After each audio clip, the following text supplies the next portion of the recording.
하시지만 이 방식보다는 조금 저희가 편하게 제가 30-40분 정도 설명드리고 그 다음에 애프터타임 20분 정도 해서 서로 또 그러니까 이제 저희가 지금 예배하는 주중 형태나 주일 형태는 좀 중간에 디스커션을 하는 형태였지만 오늘 세미나는 이제 제가 조금 먼저 강의를 이제 말씀을 드리고 그 다음에 애프터타임 때 서로 디스커션 하고 그 다음에 또 넘어가고 그렇게 하는 방법을 좀 하는 게 좋지 않을까 그렇게 생각합니다.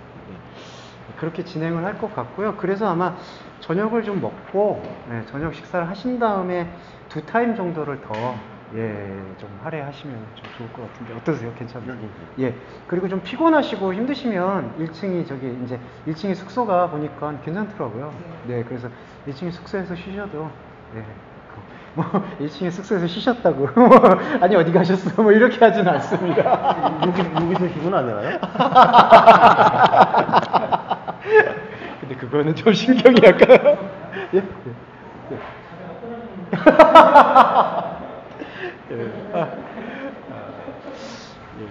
아마 그렇게 좀 진행을 할 것 같습니다. 그래서 첫 타임을 먼저 들어갈 때는요, 지금 첫 타임은 로마서에 대한 간략한 소개하고요. 그 다음에 이 장마다 여기 지금 페이지를 넘겨보시면 제가 이렇게 작성해 놓은 좀 앞에 인문 글들이 있습니다. 장마다. 그래서 장마다 먼저 이제 그 하이라이트로 서머리를 하실 수 있게 설명을 드리는 그런 방향으로 좀 시작을 해볼까 합니다. 이제 내일까지 가는 거니까 좀 편하게 등산하신다 생각하시고 뭐 시작하기 전에 뭐 말씀하실 것들 좀 어떻게 더 제한 사항이나 혹시 있으시면 처음 시작할 때 다 말씀해 주시면 좋을 것 같습니다.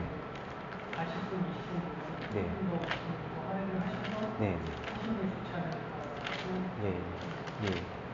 그거는 제가 좀 컨디션을 만약에 봐서 계속 저는 템포를 갈 것 같으니까 컨디션을 봐서 제가 이렇게 오래 해본 적이 많지가 않아서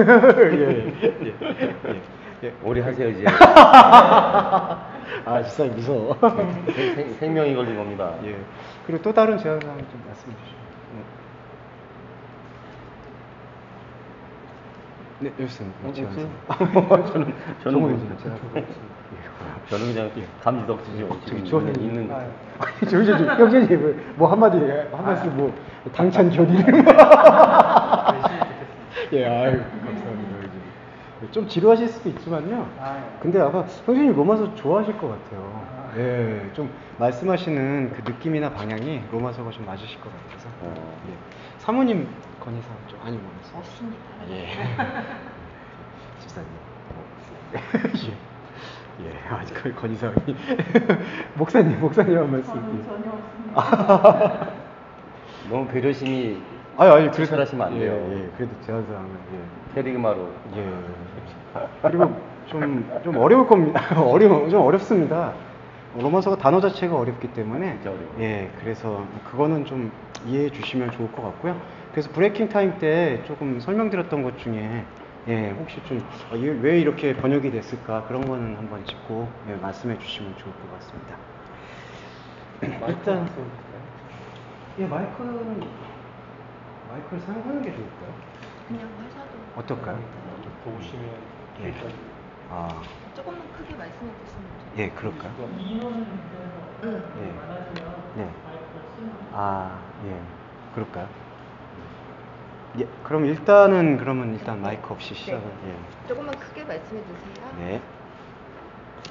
로마서가 통상적으로 바울이 3차 전도 여행 때 쓰여졌다라고 이제 기록 연대를 많이 보고 있습니다. 그래서 로마서가 거의 신약 성경에서 집필 순서로 보자면은 중간 정도다라고 많이 이제 주장을 하는 게 대세였었어요. 근데 이제 그 대세에 대해서는 존중을 하는데 로마서의 그 집필 시기가 언제냐라고 봤을 때에는 사실상 신약 성경의 거의 처음이라고 보는 게 가장 저는 적합하다고 생각합니다. 무엇보다 왜 그렇게 발달이 되냐 하면 일단 이 로마서의 독자를 사도 바울이 로마에 있는 교회를 세운 다음에 로마의 교인들에게 하려는 목적이 아니었었어요. 무슨 말씀이냐면 로마라는 그 시대적 상황의 배경에서 로마는 이방을 상징하고 우상 숭배를 상징하고 가장 세련된 것을 상징하고 왕을 상징합니다. 그때 당시에서의 로마. 그러니까 로마는 세련된 것, 왕, 통치, 그 다음에 세상을 뜻하고 있죠. 그래서 사도 바울이 다메섹 도상에서 깨우침을 얻은 다음에 그 아라비아 광야에서 연도는 정확치 않지만 10년에서 12년간 아니면 8년에서 12년간 이 정도로 봅니다. 그 정도 기간 동안 다메섹 도상에서 예수를 체험한 뒤에 구약에서 증언하고 있는 이 메시아 그리스도가 바로 예수님이었다라는 사실을 자기 안에서 확증해 나가는 시간을 겪어왔습니다. 그러니까 다메섹 도상에서 눈이 멀었던 그 체험 이후에 바로 사역을 시작한 것이 아니라 적어도 최소한 6년에서 8년 동안은 아라비아 광야라는 상징적인 장소 안에서 구약을 연구했던 것을 볼 수 있습니다. 구약을 단순 연구한 게 아니라 예수님의 당시에 같이 예수님과 따라다녔던 제자들한테 말을 들었고요. 일단은 그 다음에 예수님에 대한 소문을 듣고 있는 사람들한테 예수님이 어떤 말을 했는지를 일일이 취합한 것으로 알고 있습니다. 그걸 오늘날 얘기로 하면 인터뷰라고 하죠. 그러니까 당신 예수님이랑 같이 다녔던 사람이죠? 당신 예수님에 대해서 어떤 말씀을 들었습니까? 그리고 내가 들었던 말이 예를 들자면 예수님이 무리를 걸으셨다라는데 그게 사실입니까? 사실이 아닙니까? 그런 것들을 다 취재를 하고 있었던 과정을 저희는 유추할 수가 있습니다. 그렇게 취재를 하면서 예수님이 행하셨던 말과 행동과 그거를 공생애라고 얘기를 하는데 그러한 공생애가 구약에서 말하고 있는 메시아와 어떻게 관련이 되어지는가를 사도 바울이 8년 가까이 되는 시간 동안 계속해서 묵상을 했던 거죠. 근데 거기에 대해서는 사도 바울이 자신감이 있었던 것은 가말리엘 문화는 그 당시에 가장 엘리트층에 속합니다. 율법을 가르치는 관계 안에서는. 근데 이제 가말리엘 문화에서 다른 외부 문헌에 의하면은 바울이 가장 엘리트 소리를 들을 만했다. 그렇게 알려져 있습니다. 근데 이제 속설에 의하면 가정의 불화와 그 다음에 워낙 대쪽 같은 성격을 갖고 있는 그 성격 때문에 같이 우리나라 요즘에도 말하면은 학연과 지연에서 튀면은 안 되잖아요. 근데 바울이 개성이 가장 강하다는 게 외부의 증언이었고 그렇기 때문에 아마도 가말리엘 문화에서 계속해서 잊지 못하고 스스로 아니면 자의반 타의반으로 내처짐을 당한 것으로 추정을 하고 있습니다. 그 말씀을 드렸던 이유는 그만큼 사도 바울이 구약에 대해서는 능통한 사람이었다라는 것은 의심의 여지가 없다.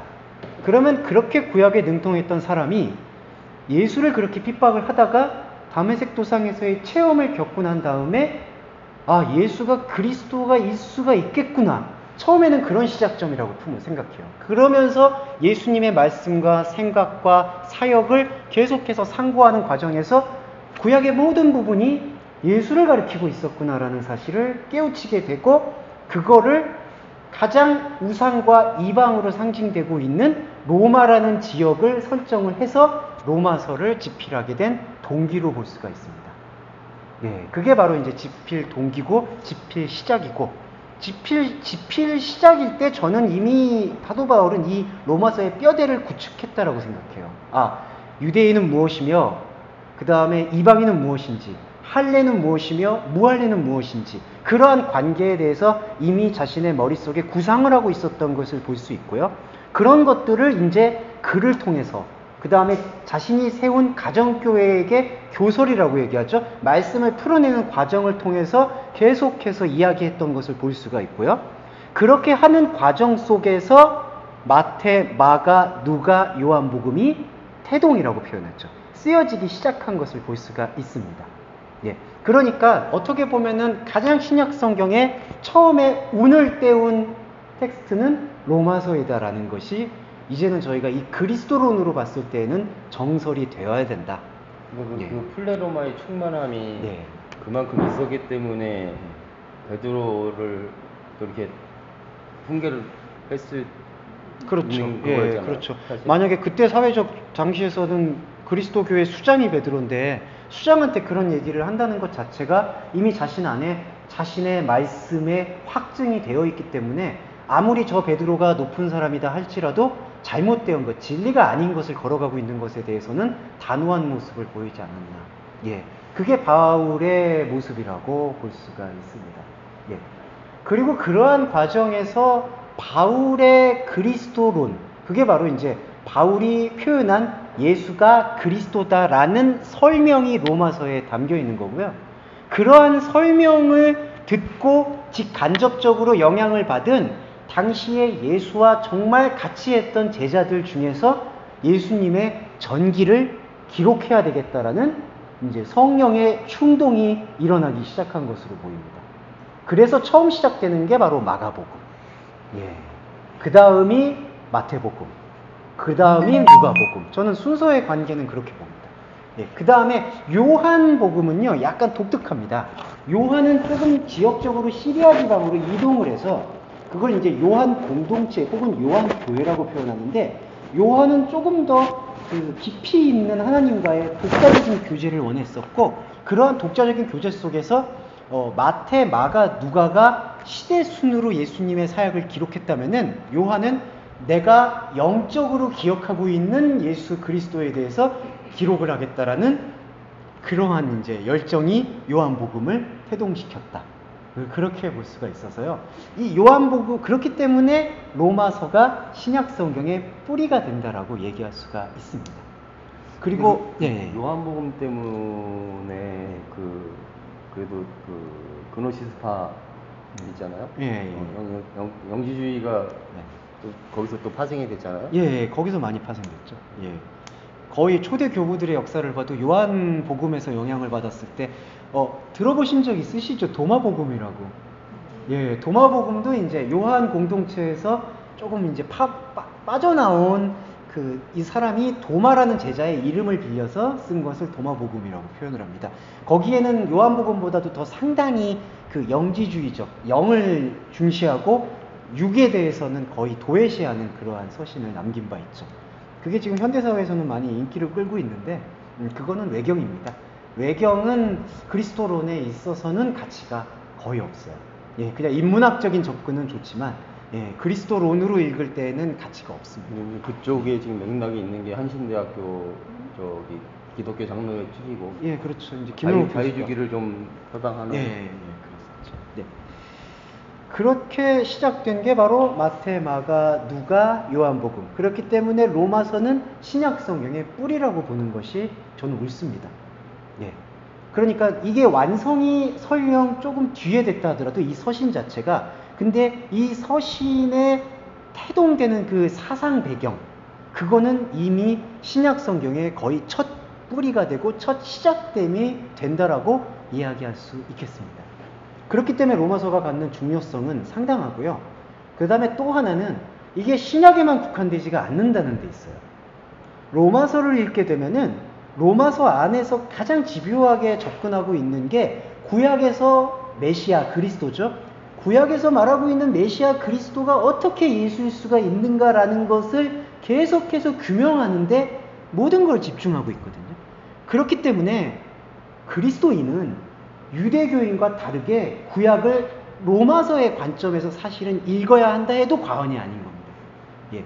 그러니까 오늘날의 교회 안에서의 문제성 중에 하나는 이거 다 신구약 성경이고 이게 다 하나님의 말씀이다. 하나님의 말씀이기 때문에 여기에도 똑같은 비중이 있고 여기에도 똑같은 비중이 있다. 그러니까 레위기에서 피채 먹지 말라는 것도 똑같은 비중이 있고 여기 로마서에서 믿음으로 구원을 받는다는 것도 똑같은 비중에 있다. 그렇기 때문에 이것도 하나님의 말씀이고 이것도 하나님의 말씀이기 때문에 지켜야 된다. 이러한 해석학적 논리를 갖고 있는데 이것은 잘못된 거예요. 왜냐하면은 이런 해석학적인 논리를 갖게 되면은 이것은 유대교가 자기들이 갖고 있는, 그 사람들은 구약이라고 안 하고 그걸 성경이라고 얘기하거든요.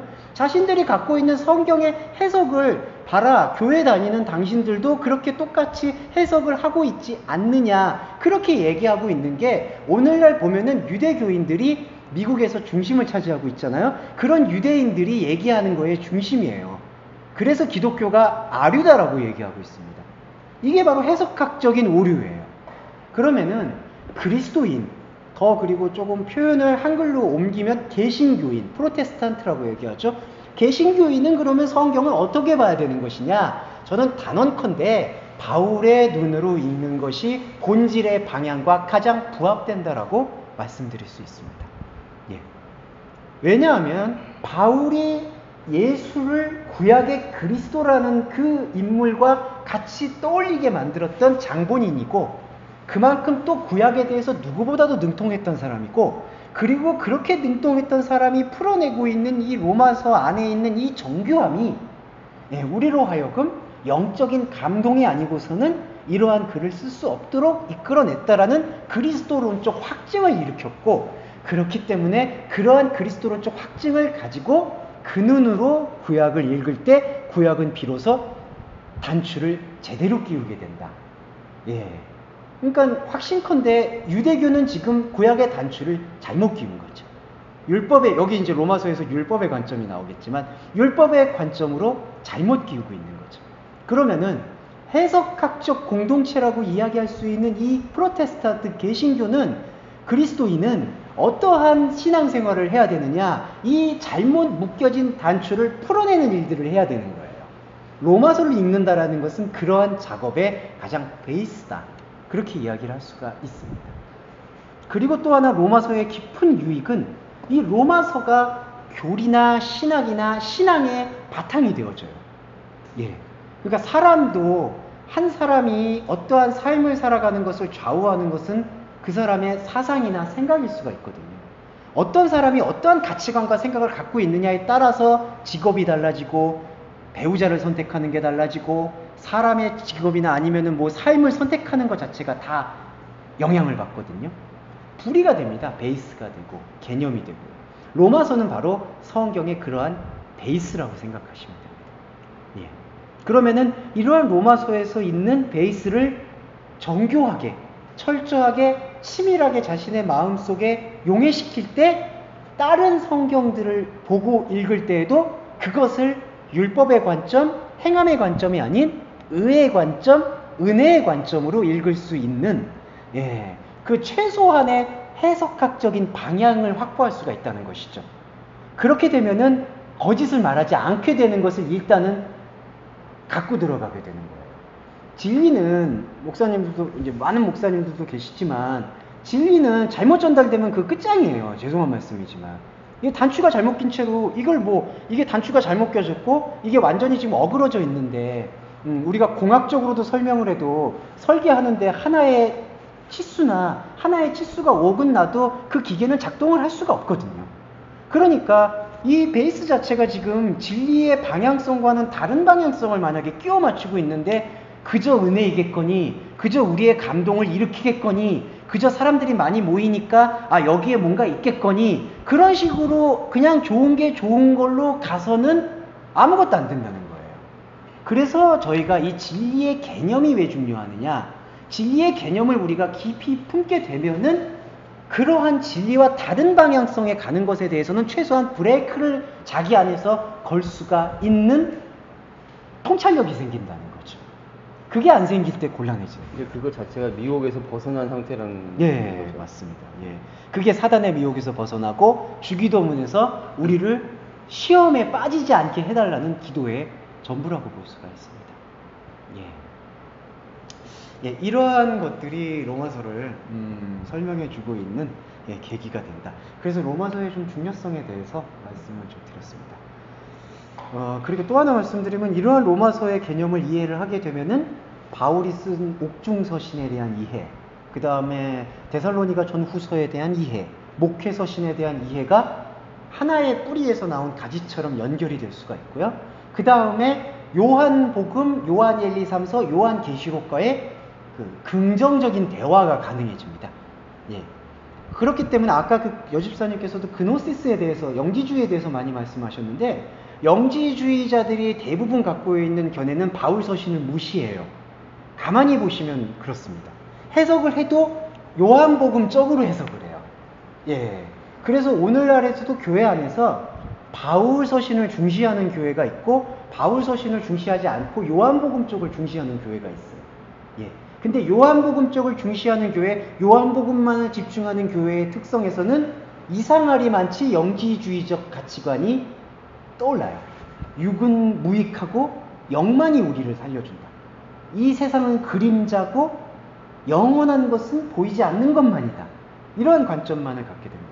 하지만 로마서는 지금 통합적인 이야기를 하고 있어요. 보이는 것과 보이지 않는 것의 하나됨, 공존, 병치, 그러한 이야기들의 의미가 로마서 안에는 깊게 담겨 있습니다. 네. 그렇기 때문에 요한복음, 요한 1, 2, 3서, 요한계시록과의 긍정적인 대화가 가능하려면은, 예, 아까 김 목사님 죄송하지만 이제 짝을 맞춘다라고 표현을 하셨습니까? 그러니까 이게 진짜 제대로 우리가 짝을 맞추려면은 이런 어떤 상호 긍정적인 대화를 일으킬 수 있는 그러한 계기에 있어서도 로마서에 대한 베이스에 대한 이해는 좀 필요하다. 예, 그건 전적인 인식이고 아무리 강조해도 지나치지가 않다고 생각해서 좀 말씀을 드렸습니다. 네. 자, 그러면 5분 쉬셨다가 다시 하시죠. 세상을 살아가고 있는 인간 존재의 사망 상태의 실상을 보여준다는 신구약 성경을 통틀어 가장 선명한 영적 고백으로 점철되어 있는 기록이다. 이 사망 상태의 실상에서 바울은 행위와 임과의 노예가 되어 있는 인간 실존이야말로 완전 하나님과의 반역 존재임을 날 것으로 폭로하는데, 이러한 폭로의 근원, 폭로할 수 있도록 발견할 수 있도록 이끈 중심이 곧 속사람 주 예수 그리스도임을 동시에 고백하고 있다. 네, 이 7장은 로마서에 어떻게 보면 가장 정점을 구성하고 있는 메시지이기도 하고요. 한 가지 오해로 또 점철되어 있는 텍스트이기도 합니다. 오해라는 건 어떤 부분이 있냐면은 바울이 예수를 만나기 이전에 죄의 고백을 하는 것으로 많이 알려져 있어요. 아, 내가 이전에 이렇게 죄의 괴수가 되어서 예수를 핍박했었는데, 이제는 예수를 알았기 때문에, 이제는 더 이상 이런 예전의 그런 고통을 자각하지 않을 것이다. 근데 여기 메시지의 핵심은 뭐냐면 이게 진행형이라는 거예요. 무슨 의미냐면 성도의 깨달음은 내가 죽어 있었음을 깨달는 거예요. 예, 이 로마서의 표현을 저희는 무시할 수가 없어서 그냥 단적으로 말씀을 드리면, 이 내가 죽어 있다라는 사실을 지금 자각하게 해주는 주체가 누구냐 하면은 속사람 예수 그리스도예요. 예수 그리스도를 통해서 보니까 내가 하나님과 전혀 상관이 없었던 유괴 체계 속에서 쌓아왔던 모든 것이 죽어 있었다라는 거예요. 예, 그러니까 이 죽어 있음은 하나님에 대해서 죽어 있음이에요. 하나님에 대해서 죽어 있음이라는 것은 우리는 무언가 열심히 하고 열심히 세우고 열심히 종교 생활하고 열심히 삶을 살았지만, 그래서 우리는 살아있는 것처럼 보이고 보람도 느끼고 감정도 있지만 그것이 하나님의 눈에 볼 때에는 죽어있는 신체로 보여진다는 거죠. 그러니까 그 경악스러움 앞에서 바울은 이 7장의 고백을 내 안에 집을 짓고 있구나, 이 죄가. 그래서 내가 무엇을 하든 하나님한테 아무 상관이 없던 것이구나라는 것을 예수 그리스도를 통해서 발견했다라는 거. 그러니까 이 고백과 자각과 발견은 바울이 예수를 핍박하기 이전의 신앙 고백만이 아니라 앞으로 그 바울이 하나님의 시간인 카이로스를 받아들여서 인간의 시간인 크로스를 살고 살아가면서 계속해서 자각하게 될 깨달음이라는 것이죠. 예. 이게 받아들이는 게 근데 우리의 삶 속에서 쉬운 문제는 아닙니다. 왜냐하면 그리스도 외에 사실은 그리스도와 연합되어지는 상태 외에는 다른 것이 다 사망 상태임을 우리 안에서 고백되어져야 되거든요. 그래서 죄에 대해서는 죽고 의에 대해서는 산다는 게 그게 그렇게 단순한 얘기가 아니에요. 의에 대해서 산다는 것은 한마디로 우리 안에서 보이지 않는 진리만을 찾아간다는 뜻입니다. 보이지 않는 진리만을 찾아간다는 게 과연 쉬울까요? 예. 우리의 사람이 갖고 있는 이 한계와 속성은 항상 보이는 상관 속에서, 보이는 삶 속에서 자신을 인정하고 인정받고 그걸 통해서 나아가는 것이 익숙하고 길들여져 있는데, 그 보이지 않는 것을 품어 안고 보이는 세계를 살아간다는 것이 고통일 수 있다라는 것을 바울은 고난이라고 이제 8장에 가면 이야기를 하고 있습니다. 그만큼 7장의 신앙 고백은 처절한 부분입니다. 그리고 이거는 과거형이 아니라 현재 우리 안에서 계속 고백되어져야 할 고백이라는 것. 영적 경쟁인 거죠. 네, 맞습니다. 정말 공부한 자의 그 탄식이 나오지 않으면. 그렇죠. 그 안에서 그게 끌어나오는 게 예배예요. 예. 그래서 나는 아무것도 없다. 아, 내 안에 믿을 만한 것이 없었다라는 것을 고백하는 게 신앙의 궁극이고, 아, 이것을 고백게끔 해준 분이 바로 그리스도구나. 그 그리스도가 우리 안에 계시구나. 그게 발견되는 게 법을 세우는 거구나. 이런 체계로 모든 것들, 하나님의 쓰여져 있는 말씀을 다시 재편하고 재해석하기 시작할 때, 그때서야 비로소 그것을 은혜라고 이야기할 수가 있다는 것이죠. 네, 그것에 대해서 7장이 갖고 있는 가장 핵심되는 메시지를 잊지 않으셨으면 좋겠습니다. 네. 그걸 가지고 이제 8장을 연속해서 보겠는데요. 이거 좀 26페이지. 로마서 8장은 육신의 생각이 갖는 두 경향, 금욕주의와 방종주의, 두 진영 논리의 포악한 억압을 드러내면서 그리스도 영이 갖는 일방성, 은혜, 그로 인한 새로운 영적 활동의 체험과 환희에 주목할 것을 요청한다. 그와 함께 로마서 8장은 고난의 새로운 개념을 도입하면서 기도는 곧 우리 안에 없는 것, 말할 수 없음을 생명 발견, 말씀 참여를 통해 쏟아내는 것임을 역설한다. 그리고 로마서 8장은 그 말할 수 없음의 존재성을 사랑이라고 말하면서 하나님의 사랑이심을, 그 사랑이 곧 하나님이 보내신 자 그리스도 예수임에 주목하도록 모든 노력을 기울이고 있다. 네, 그 7장이 그 한 사람의 처절한 사망 상태에 대한 고백에 집중되어 있다면, 이거는 이제 이걸 대구법이라고 표현을 하는데, 이제 대비를 하면서 8장에서는 우리는 새로운 고난으로 그리스도를 발견한다라고 표현을 하고 있습니다. 근데 새로운 고난이라는 게 무슨 뜻이냐면, 지금 육신은 두 생각을 갖고 있어요. 이게 금욕주의와 방종주의입니다. 그러니까 인간이 갖고 있는 이 선악의 패러다임은 뭔가를 억눌러서 그 의지로 자신의 보람을 느끼는 금욕주의와 무언가를 깨부수고 무언가를 해방시켜가지고 얻는 방종의 테마를 항상 수평적으로 품고 있어요. 예.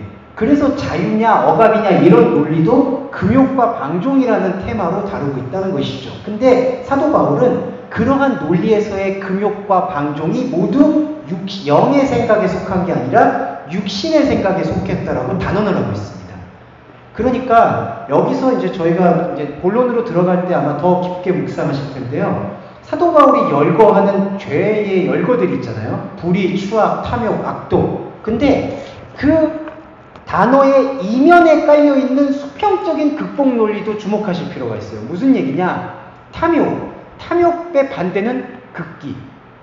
근데 그 극기도, 이 탐욕을 보고 내가 탐욕을 내 의지로 이겨내려고 하는 극기도 방종주의의 반대인 금욕주의라는 거죠. 타락도 타락을 지켜내기 위해서 정결. 그것도 이 타락이라는 금욕을 이겨내기 위해서, 타락이라는 방종을 이겨내기 위해서 금욕을 선택하는 경우. 그러니까 이러한 관계 속에서 나타나는 고난이 고난의 본질이 아니라는 거예요.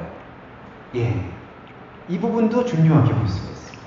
그러면은 사도 바울이 말하는 도대체 새로운 고난이라는 건 뭐냐? 남은 고난이라는 것은 뭐냐? 생명을 발견하는 거예요, 결론적으로.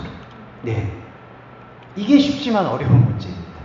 예. 그러니까 십자가의 고난이죠. 자기 십자가를 지는 게 내가 육신의 삶이 힘들 수도 있고 힘들지 않을 수도 있는데, 진짜 의미 있는 고난이 될 수 있으려면은 내가 가지고 있는 시간과 내가 가지고 있는 생각 속에서 생명이 발견되어지는 것이 고난이라는 거예요.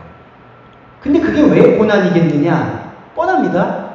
그 생명이 발견되면 아까도 말씀드렸듯이 인간이 쌓아 올리고 있는 육신의 생각의 바벨탑에 아무 의미가 없다라는 게 발견이 되기 때문에.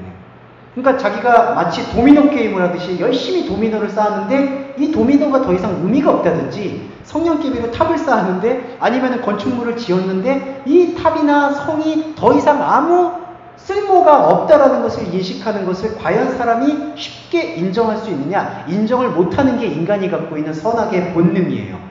그리고 그거를 깨어내고 새로운 고난, 새로운 패러다임으로 우리를 인도해 주실 수 있는 분은 아까 5장에서 이야기했던, 6장에서 이야기했던 오직 이유 없는 선물인 그리스도만이 그것을 견인해 줄 수가 있다는 겁니다. 우리가 그거를 무의미하다라고 선포한다는 게 아니라. 그러면 우리는 그리스도와 함께 그리스도에게 압도되어서 그리스도와 함께 우리가 가지고 있는 인간의 시간 속에서 그리스도와 함께 연합된 새로운 시간을 걸어가는 거예요. 이게 바로 그리스도인의 특권입니다. 이걸 해야 돼요. 이게 신앙생활의 기본이 돼야 되고요. 이 기본을 가지고 뭘 해야지 이 단추를 다시 묶을 수가 있는 거고 매듭을 여밀 수가 있는 거지, 이러한 관계에 대한 인식과 개념이 없이는 계속해서 허망한 일을 할 수밖에 없음을 로마서가 증언하고 있습니다. 이게 8장이에요. 9장으로 보겠습니다. 31페이지는 주진희 주사님. 로마서 9장은 시의 개념을 보이는 세계에 기반을 둔 상태에서 보이지 않는 세계를 크게 여김으로써 그 시가 보이는 세계의 근본 번역을 도모하는 약속의 시험을 분명히 한다. 이를 통해 로마서 9장은 구약 인물들 속에 발화되는 약속의 시를 묘사하면서 이면적 유대인의 보편성을 확장해 나 아는 유대인과 이방인의 필연성에 주목하도록 만든다. 네. 이 개념도 약간은 어렵지만 아까 말씀드렸던 그 세 가지 테마에 주목하시면 됩니다. 하나님의 시간과 우리의 시간과 하나님의 시간과 연합된 우리의 시간. 여기서 지금 표현하는 게 씨를 구약에서 이삭의 씨를 지금 이야기를 하고 있거든요. 근데 아시겠지만 이삭을 증언하고 있는 것은 경수가 끊어진 백세된 사라의 몸에서 나옴을 강조하고 있어요. 그게 바로 그리스도의 예표론이라고 이야기를 합니다. 그리스도도 육의 계보를 따랐지만 영의 계보로 인정을 받은 거죠. 지금 보시면 경수가 끊어진 사라도 육의 계보로 조상으로 이어져 내려오지만 영의 계보로 지금 하나님께서 상관하신다라는 것을 강조하시고 있는 거죠. 여기 마찬가지입니다. 그렇기 때문에 근데 또 하나 말씀드릴 건, 그러면은 이삭이 실존 인물이냐 아니냐? 실존 인물이에요. 역사적 인물인 것이죠. 근데 성경은 그 역사적 인물인 이삭이 보이는 것, 현상에서 육신의 체계에서 온 것이 아니라 영의 체계에서 온 것임을 예표하고 있다는 것이죠. 그게 바로 하갈이 낳은 자녀와의 결정적인 차이점이 되는 겁니다. 네. 그래서 여기 제가 적어놓은 개념이 이겁니다. 시의 개념이 보이는 세계에 기반을 두었죠. 이삭은 죄송합니다. 사라의 자궁에서 나왔죠. 이게 보이는 세계입니다. 보이는 세계에 기반을 두었는데 그 보이는 세계에서 보이지 않는 세계가 포개어 들어온다. 이거에 대한 이해가 조금 필요하세요. 그러니까 우리의 시간이 지금, 우리는 이 시간을 돌릴 수가 없잖아요. 계속 쭉 가고 있죠. 근데 가고 있는 시간 속에서 영원의 시간, 시작도 없고 끝도 없고 창조의 시간이 우리 안으로 깊이 스며들어오는 거예요. 그게 바로 보이지 않는 세계가 포개어집니다. 그러면서 무엇이 일어나냐면요, 예전에 하나님과 상관없는 사망 상태를 지속하고 있던 보이는 세계에서의 내가 보이지 않는 세계의 스며듦을 경험하고 느끼는 생명 발견을 통해서 보이는 세계가 근본적으로 변혁이 되는 거예요. 그게 바로 말씀이 몸이 된다라고 사도 바울이 표현을 하고 있습니다. 그래서 제가 항상 말씀드린 게 그거죠. 들음이라는 게 그냥 듣고 흘러넘어가는 인생의 격언이나 교훈이 아니다. 말씀을 듣는다는 것은 피가 되고 살이 되고 몸이 된다라는 것이다. 그게 보이는 세계에서 보이지 않는 세계를 출현시키는 강력한 영적인 능력이라는 것이죠. 예. 그래서 여기 보시면은 구약 인물들을 약속의 시로 묘사하면서 이면적 유대인의 보편성을 어떻게 확장했냐면 내 안에 유대인과 이방인. 여기서 말하는 내 안에 유대인은요, 하나님과 만나는 근본 상관체를 얘기하고요. 또 내 안에 이방인은 무엇이냐? 이 하나님을 만나는 근본 상관체인 내가 앞으로의 인간의 시간을 살아가면서 하나님을 만나고 연합되고 있는 나와 하나로 만들어 나가기 위한 내 안에 있는 수많은 다른 나들을 표현하고 있습니다. 네. 동치성으로 받아나가요? 예, 동시성이죠. 예. 그러니까 유대인은 구원의 뿌리가 된다면 내 안에, 이방인은 그 구원의 뿌리를 토대로 가지고 하나로 만들어가는 수많은 이웃을 사랑한다라고 표현하고 있죠. 예, 그 이웃들을 얘기하고 있습니다. 이건 지금 철저히 내적인 이야기를 하고 있음에 주목하시면 좋을 것 같습니다. 예, 이게 9장에 대한 이야기고요. 10장으로 넘어가겠습니다. 예, 이건 청년님께서 35분. 10장, 그러면 하나님의 말씀을 꿰뚫을 때 두려운다. 로마서 10장 본격적으로 그리스도의 생명 상태의 본질이 곧 예수가 그리스도이심을 자신의 상태 자각을 통해 철저하게 인식하는 부분을 분명히 한다. 그것이 곧 구원이며 그것이 믿음임을 밝히고 있는 것이다. 또한 로마서 10장은 드름의 사건을 신앙행위의 중심자리에 포지시켜 놓음으로써 하나님 앞에서 발견되는 인간의 가장 큰 기쁨을 드름으로 인한 자기 해체와 재구성임을 분명히 한다. 네, 여기서 10장에서는 아코의 드름이라는 용어가 가장 중시되고 있습니다. 근데 이게 듣는다라는 게 뭐냐? 생명을 발견하는 거고요. 그리스도인으로서의 내가 죽어 있음을 또한 깨닫는 겁니다. 예.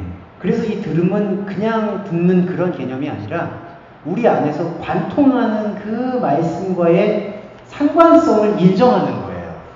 예. 그래서 그 들음으로 인한 자기 해체와 재구성을 가능케 한다. 네. 그렇게 여기서 지금 10장은 밝히고 있습니다. 예. 그걸 또 본문에서 많이 좀 규명하면 좋을 것 같고요. 그 다음에 11장 읽어보겠습니다. 38페이지고 3분.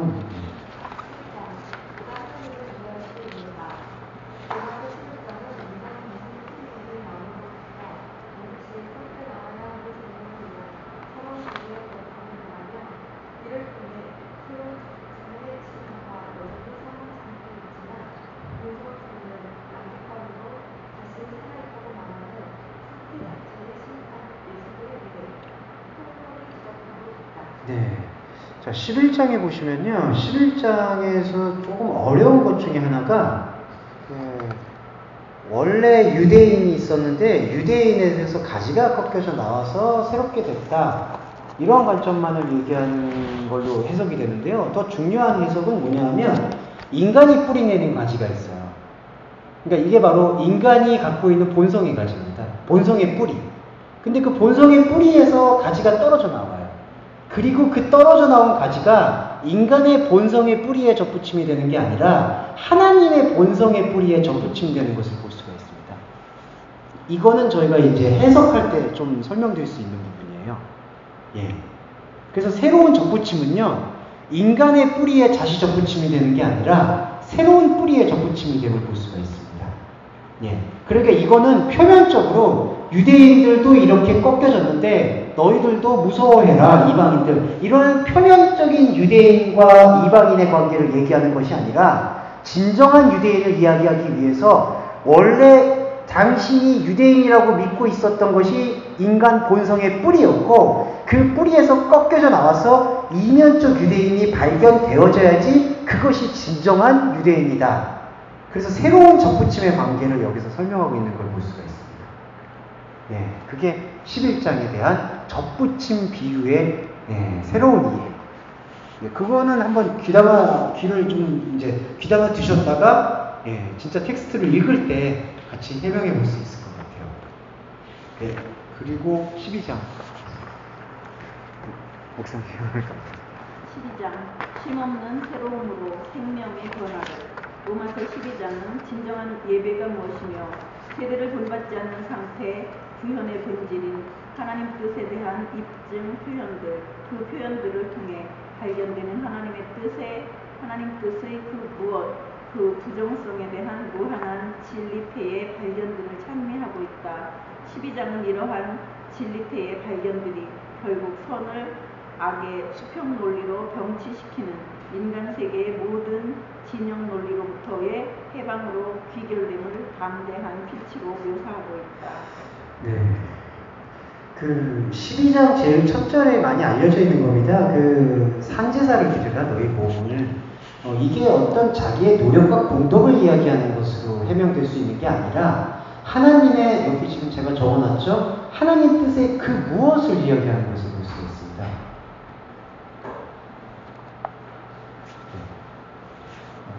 하나님 뜻의 그 무엇. 여기서 지금 제가 여기 네 번째 줄 보시면은 부정성이라고 표현을 했죠. 이 부정성이라는 게 뭐냐면 정하지 않는다, 정함이 없다. 부정성에 대한 무한한 진리태의 발견을 찬미하는 게 바로 산제사라고 표현할 수 있습니다. 거룩한 산제사.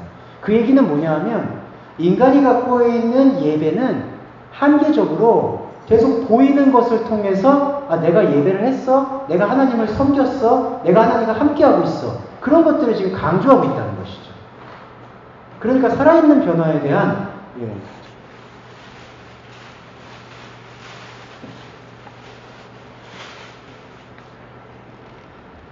살아있는 그 변화에 대한 하나님의 진리태라는 것은 우리가 규정할 수 없는 그 무엇이라는 거예요. 예. 그것도 좀 인식할 필요가 있습니다. 예. 무슨 여기서 병치가 뭐죠? 이게 지금 보시면요, 선을 악의 수평놀이로 병치, 이게 지금 인간 세계에서, 그러니까 인간 세계에서는 계속 선함을 추구하려고 하는데 악을 그 상대에다 놓는 거예요. 그래서 악을 극복의 논리로 보는 거죠. 예. 그게 바로 선을 악의 수평놀이로 병치시키는 그 진영 논리로부터 해방시킨다. 이렇게 볼 수가 있겠습니다. 그 다음에 13장은 여기서는 좀 44쪽입니다. 13장 사랑하는 것 외에 아무것도 하지 마라. 로마서 13장은 법의 법인 그리스도의 중심성이 사랑임을 다시 한번 재확인하고 있으며 그 중심성에 인간 시간에서의 부단한 참여를 사랑의 빛, 사랑의 죄라고 말하고 있으며 또한 그 사랑의 빛을 갚아내는 신앙 행위의 유일한 진료는 사랑의 궁극인 하나님, 그 하나님의 뜻인 말씀, 그 말씀하신 자체로의 자기 노출과 자기 발견임을 말하고 있다. 네, 13장에서는 중요하게 제시되는 게 사랑하는 것 외에는 아무것도 하지 말라. 사랑의 빛을 강조하고 있죠. 이 사랑의 빛이 무엇이냐? 그게 바로 생명의 발견이고, 여기 지금 제가 적어놨습니다. 중심성의 인간 시간에서의 부단한 참여라고 볼 수 있습니다. 아까 말씀드렸듯이 그리스도와의 연합, 유니온 크리스트는 우리 안에 주어져 있는 인간의 시간 동안 하나님의 시간이 계속해서 활동할 수 있도록 우리를 열어놓는 의미를 이야기하고 있어요. 그게 바로 13장에서 말하고 있는 사랑의 빛입니다. 근데 우리가 해야 될 그 빛은 다른 채무들이 존재해요. 사랑의 빛이 아닌 다른 빛들. 그러니까 우리가 해야 될 두 가지는 뭐냐면 사랑의 빛, 사랑의 의무가 아닌 것을 구별해 나가는 것을 나의 삶을 통해서 계속해서 자각해야 될 필요성이고요. 또 하나는 그런 것들을 자각하게 해주시는 그리스도를 통해서 사랑하게 되는 상태를 계속해서 인식하게 되는 것. 그게 바로 13장이 말하고 있는 핵심입니다. 네, 그게 13장의 이야기. 46페이지 잠깐 14장 그 얘기를 좀 읽겠습니다. 15장, 16장은 이제 다음에 해도 좋을 것 같아서요. 요거 읽고 해설 드리고 마칠게요. 14장 살아있든 죽든 우리는 주님 안에 있다. 로마서 14장은 중간 율법, 곧 중심성을 지원하는 양심의 법이 종교 행위와 어떤 상호관계를 갖고 있는지 규명하고 그 상호관계가 유한성 안에서 무한성을 발견한 그리스도인의 무한성 지킴을 지원하는 데 밀접한 관련성이 있음을 설명하는 데 할애한다. 그럼으로써 로마서 14장은 각 그리스도인들이 모인 공동체의 영적 나아섬이 모두 각자의 편차가 있음을 긍정하고 그 편차를 개인 내면에서의 승화와 공동체의 승화 두 가지 궤적 모두에서 동시 진행해야 함을 주장하고 있다. 네, 구분이 될 수는 있겠지만 12장 이후부터는 그거를 이제 규범장이라고 표현을 해서 사람들이 그리고 공동체가 교회에서 살아가면서 어떻게 지켜야 되는지에 대해서 뭐 설명하고 있는 그러한 장으로 알려져 있습니다. 근데 여기서 제가 주목할 수 있는 건 중간율법이라는 표현이에요. 이거 기억해 주시면 좋습니다. 중간율법이라는 건 뭐냐면요, 양심의 법이 어떻게 쓰임을 받느냐에 따라서 중간율법이 될 수 있고 아니면 정죄하는 심판의 법이 될 수가 있어요. 아까 말씀드렸듯이 법이 두 차원이 있거든요. 하나는 존재의 법입니다. 그건 우리가 지키는 법이 아니라 발견되어지는 법이에요. 또 하나가 양심의 법입니다. 그건 이방인들도 사실 다 갖고 있는 법이에요. 그런데 14장에서는요, 이게 중간율법이 될 수 있는 그 가능성이 뭐냐면 곧 중심성을 지원하는 양심의 법. 중심이 뭐냐면은 존재의 법, 그리스도를 지원하는 거죠. 중심성. 그 중심성을 지원하는 양심의 법이 종교행위에게 어떠한 상호관계를 갖고 있는지를 규명하는 데 14장이 할애가 되어 있습니다. 무슨 얘기냐면 중간율법이 뭐냐면은 우리 안에 지금 우리는 그리스도만을 바라보게 되고 그리스도를 통해서 법을 멈춰 세우고 그리스도를 통해서 압도되는 시간을 살아가잖아요. 그러면은 그렇게 압도되는 시간을 살아가는 내가 살아가고 있는 게 카이로스인 하나님의 시간이 아니잖아요. 인간의 시간이잖아요. 인간의 시간 속에서는 인간과 사이에는 관계가 있잖아요. 관계에는 양심이 있죠. 그게 바로 양심의 법입니다. 근데 그러한 양심의 법을 아무렇게나 처리를 하면서 내가 존재의 법을 지킨다라고 이야기했을 때 내 자신도 스스로 허물어질 수가 있고, 그리고 나와 관계 맺고 있는 다른 사람들도 그 양심의 가책과 양심의 상처와 양심의 시험 등을 통해서 존재의 법을 지원해 줄 수가 없게 된다는 것, 그거를 지금 14장에서 설명하고 있는 걸 볼 수가 있습니다. 그래서 14장에서는 중간 율법이라고 제가 이제 이걸 표현을 했는데, 이게 바로 중심, 존재를 향해 가고 있는, 이 지원하고 있는 지원 가능태로서의 양심의 법을 이렇게 설명하고 있는 걸 볼 수가 있습니다. 네. 그러면 이렇게 이제 각 장에 대한 요약을 좀 할 수가 있었고요. 이제 좀 20분 정도 더 시간. 왜 지독하냐? 왜 그 진노를 동경하느냐라는 책망을 볼 수가 있는 거죠. 예. 그러니까 여기서 21절에서 하나님을 체험했다는 뜻은요, 본질을 체험했다는 얘기가 아니라 현상을 봤다는 얘기예요. 유대인들도 마찬가지였죠. 유대인들도 마찬가지였고, 로마에 있는 이방 종교들도 그들이 섬기는 태양신을 하나님으로 불렀거든요. 아시겠지만 그들이 섬기고 있는 태양신도 엘로힘이에요. 네, 히브리어를 그대로 인용해서 엘로힘을 사용을 했습니다. 그래서 하나님의 체험은 우상의 체험에도 하나님 체험이죠. 종교적 체험에도 체험이죠. 근데 그들의 체험 안에서 종교적 현상이 안 일어났냐? 아니에요. 일어났어요. 출애굽기만 보셔도요, 10가지 재앙 중에 6, 7가지는 다들 그 이교적인 마법사들이 다 따라했어요. 강물을 피로 만들고 메뚜기 만들고. 장자를 못 따라한 거죠. 그 장자가 갖고 있는 영적 상징은 재현할 수가 없는 거죠. 그래서 여기서는 하나님을 체험했음에도 같은 생각을 품지 않는다고 했어요. 그 다음에 감사의 자각이 없어요. 그 다음에 이러한 하나님 같은 생각을 품지 않고 감사의 자각이 없는 이유가 뭐냐? 자의식 때문이에요. 자의식이 헬라어로요, 디알로기조모이스. 이게 말씀을 관통한다는 얘기인데, 이 관통이 긍정적인 관통이 아니라요, 자기 생각 안에서 말씀을 관통시킨 거예요. 그러니까 그리스도가 들어와서 나를 완전히 뚫고 들어가는 수직과 수평의 결합이 이루어지는 게 진정한 관통이에요, 하나님 체험. 근데 이들의 자의식의 체험은 뭐냐면, 자기가 생각하는 말씀으로 그냥 생각을 하는 거예요. 네. 그러니까 이래서 제가 계속 강조하는 게 해석이 중요하다는 거예요. 그리고 개념이 중요한 거예요. 어떤 개념으로 베이스를 까느냐에 따라서 해석이 달라져요. 여기서도 그냥 자의식을 뭔가 세상의 욕심, 자기의 생각, 그렇게만 생각하게 되면 곤란해요. 이때의 자의식은 그냥 말씀이라는 것을 사람이 갖고 있는 생각과 경험 속에서 판단하고 그냥 그렇게 해석해 버리는 관점이에요. 아, 예수님이 이렇게 하셨겠지. 예수님이 이렇게 하셨을 거야. 예. 그거는 하나님 체험을 무의미하게 만드는 거예요. 네. 조금 좀 조심스러운 적인데, 제가 그 복음학교 당시에 그 말씀, 그 복음학교에서 말씀을 들을 때 정말 저는 그 그리스도와 함께 십자가에 못 박힌 것을 저는 체험을 했거든요. 네, 하나님 체험. 기도하다가. 근데 정말 내가 거기에 달려있는 거예요. 그 그리스도와 연합돼갖고, 십자가에. 이제 어떻게 보면 그게 이제 그 환상식으로 좀 보였던 건데, 저는 그거를 뭐, 절대적으로 인정하지도 않고 절대적으로 부정하지도 않아요. 사실은. 근데 어느 정도 이제 그거에 대한 맥락은 됐다고 생각을 하는데, 이제 계속 그걸 뭐 침봉하면서 나가지는 않는 저거지만, 그런 것도 어떻게 보면 이렇게 너무 배제할 수는 없지 않을까. 그렇죠. 여기 보시면은 체험했다고 했거든요. 이거는 증언이 된 거예요. 네. 그 다음에 여기서 하나님 체험도 있고. 근데 이제 이 중요한 유년 그리스도 아까 말씀드렸듯이 이게 하나님 시간 안에서의 연합이 이것들을 의미 있게 만들어준다는 거죠. 우리가 삶을 통해서 느꼈던 하나님 체험, 방언. 그 배선사님 예를 들어서 죄송하지만 방언 진짜 죄송합니다. 진짜 잘하셨잖아요. 예. 그러니까 그게 하나님 체험이죠. 뒷사님도 체험의 삶이 있으시죠. 이제 이런 것들이 무의미하지 않게 되어져야 된다라는 게 여기에 집중이죠.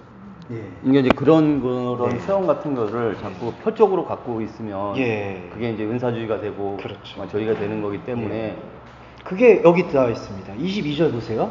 그들은 어리석음의 상태에서 지혜를 추구해요. 지혜는 말씀이에요. 근데 어리석음의 상태가 뭐냐 하면은 체험을 그냥 체험 사태로 내버려 두고 있는 상태예요.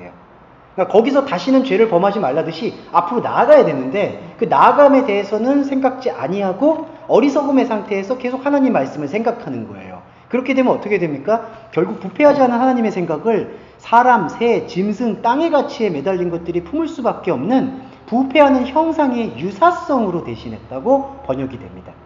형상 자체는요, 하나님의 형상이에요. 근데 지금 여기서 제가 번역한 것은 오노이모이 에이코노스, 형상을 따라하는 거예요. 예, 형상의 유사성. 그러니까 흉내내는 거. 예, 흉내내고 있는 거예요. 그러니까 저는 안수 자체가 나쁘다 좋다가 아니에요. 그러니까 정말 간절한 마음으로 목사님이 성도의 상처와 아픔을 위로해주는 마음에서 축사를 한다든지 안수를 한다든지. 근데 문제는 그게 여기 보세요. 그냥 어리석음의 상태에서 지혜를 추구해버리면요. 그냥 지금 짐승, 사람, 새 이게 땅의 가치에 매달린 거를 상징하고 있어요. 그러니까 그러다 보니까 썩어 죽을 수밖에 없는 부패하는 형상의 유사성으로 자기 자신도 모르게 바꾸고 있는 거예요. 네. 여기서 문제점이 뭐냐면요. 이거를 만약에 사람이 욕심을 갖고 내가 저 사람을 뭐 등쳐먹어야지, 사기쳐야지 그런 마음을 가지고 접근하는 게 아니라는 거예요. 진정성이 있고 자기 안에는 내가 하나님 체험했다. 나는 이 체험을 가지고 지금 성경을 보고 있고 얘기하고 선포했다. 그리고 실제로 능력이 나타나지 않았느냐. 이렇게 돼버리니까 부패하는 형상의 유사성으로 뒤바뀌어 버려진 사실 자체가 자기 안에서 지금 증명이 안 되는 거예요. 이게 무섭습니다, 사실은. 왜냐하면 현상이 일어나요, 또 아시겠지만. 은사주의적 교회에서도 현상이 일어나는 것을 저희는 비일비재하게 볼 수가 있어요. 그러니까 네. 이거 자체를 보면 네. 나더러 주여 주여 하는 자마다 하나님이 그거 뭐 내가 내 예수님의 이름으로 뭘 했다는 걸 이 본질 자체를 모르고 자꾸 하나님이 주시는 그 능력을 내가 소유해서 간다는 걸로 보는 거거든요. 예, 그렇죠. 근데 뭐냐면 하나님 자체가 능력이신 거죠, 우리한테는. 그렇죠. 예.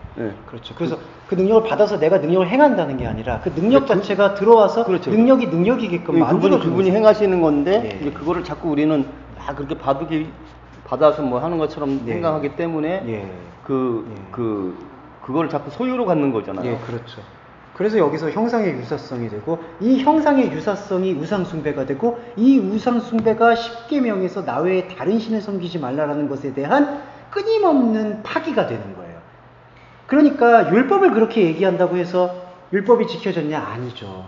계속해서 제1계명이 어겨지고 있는 그 상황을 사도 바울이 자기 인생 전체를 통해서 지금 증거하고 있는 거예요. 왜냐하면 사도 바울의 다메섹 도상 이전이 바로 이 모습이었으니까 자기가 자기의 모든 걸 걸고 지금 적은 거죠.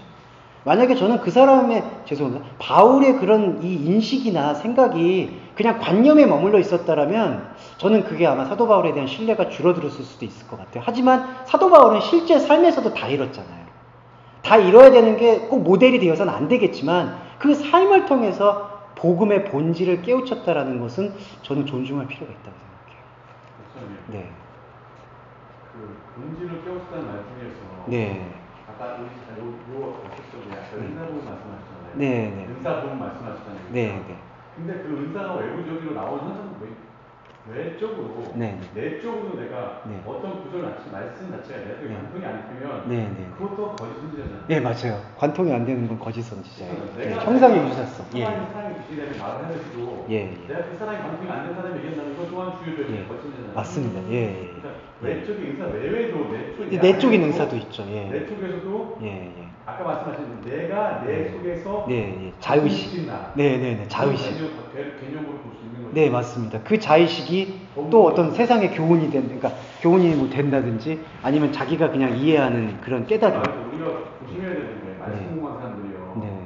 나는 말씀을 안다고 생각하고 말씀 안 보는 사람들이요. 쉽게 말하면 내가 만약에 본인 하나님은 아시겠죠. 우리 모르지만. 그렇죠. 관통이 됐으니 자기 생각을 보고 있다 하면 그렇죠. 어떤 결과물을 우리가 중요시 여기는 게 아니라 한 과정 속에서 봤을 적에 그것도 관통이 안 되면 그것도 어떻게 보면 보는 것 같아요. 맞아요. 겉도는 허망한 것에 지금 굴복하고 있는 상태가 되는 거죠. 중요히 말씀하셨습니다. 외적 은사도 있지만 내적으로 그냥 자의식으로 지금 자신이 깨달았다라고 그게 이제 그런 측면으로 되게 두려워해야 되는 부분들이 있는 거죠. 그러니까 제가 항상 저도 그런 것 때문에 저거 하는 거고. 정시하고 다 아니고 이런 분들이 아니에요. 맞습니다. 저희가 집중해야 될 부분들은 자의식에 담기는 말씀을 해방시킬 수 있는 그 관점을 최대한 지향하는 거죠. 저희가 이렇게 모이는 이유가 저는 만약에 목적이라고 얘기한다면 그 하나의 목적이어야 된다고 생각해요. 근데 이런 거에 대한 그 확증과 관념이 없으면 솔직히 이것도 안 된다고 저는 보거든요. 확증과 관념. 확증이 있어야죠. 네, 그러니까 이 그렇게 말씀이 많죠. 정말 저기 생명책에 기록되는 그런 거라는 게 없이 그냥 뭐 무의미하게 와서 뭐 그거는 아니라고 저는 그렇죠. 보거든요. 자리만 지키는 거죠. 예. 그리고 이제 도키마조를, 그러니까 그게 이제 증명이고 확증인데, 이것만 또 말씀드릴게요. 확증한다는 걸요, 어느 특정 구절이나 어느 특정 것들이 이게 나 전체적으로 풀려졌어. 조금 죄송하면 이제 원전을 또 읽게 될 때 만약에 내가 요거를 원전을 읽어서 이렇게 풀었어. 특정 구절만이 중요한 거는 또 아니에요. 전체적 방향성을 봐야 돼요. 이게 유기적인 몸이기 때문에. 예, 그래서 조금 해석이 계속해서 하나를 집중하고 또 그리고 인위적으로 하나를 집중하지 않는지도 계속 돌아봐야 되고요. 그러한 여러 가지 상황들을 좀 같이 연동하는 것들이 예배가 필요한 것 같습니다. 총체적 복음으로서 이렇게 돌아가는 걸 봐야 되는 건데. 그래서 24절은요, 이 형상의 유사성으로 대신해 버린 사람들의 상황이에요. 여기서는 존엄이 없는 상태입니다. 제가 이렇게 번역했습니다. 24절을요, 저희 몸을 서로 욕되게 했다라는 단어로 지금 번역이 되어 있거든요. 욕됨이라는 단어로 되어 있는데, 이 욕됨이라는 단어를 다시 보면은 아티메라는 단어라서 총체가 없는, 티메라는 단어가 존엄이라는 뜻이 되고, 또 하나는 그 보석에 대한 표현을 쓰고 있는데, 어디서나 순도가 똑같은 어느 면에서도, 예, 그래서 그걸 총체성이라고도 표현을 합니다. 그러니까 전체죠. 근데 여기서 보시면요, 그들 스스로가 그들이 가진 몸을 전체가 없는 상태. 그러니까 하나님이 어디서들 보도 만약에 정호영제님은 정호영제님이어야 해요. 하나님이. 이게 말씀이 갖고 있는 역할입니다. 근데 여기서는 지금 존엄이 없는 상태에 처하도록 허락했다. 근데 하나님이 허락했냐? 죄송하면 이제 아니에요. 지금 하나님께서는 당신의 아가페를 보낸 거고요. 우리가 갖고 있는 지금 실존 상황은 진노에 빠져 있는 상황이에요. 예. 여기서 허락했다라는 표현은 너 그렇게 그냥 살아? 너 내 말 안 들었어? 이러한 인과관계가 아니라 진노에 빠져 있는 상황을 지금 표현하고 있다는 것이죠. 예. 그래서 여기 25절 보시면 하나님의 진리를 거짓으로 교환했습니다. 그래서 창조의 본질이 아닌 창조의 현상을 번역했다. 한글 번역은 이걸 피조물로 번역을 했습니다.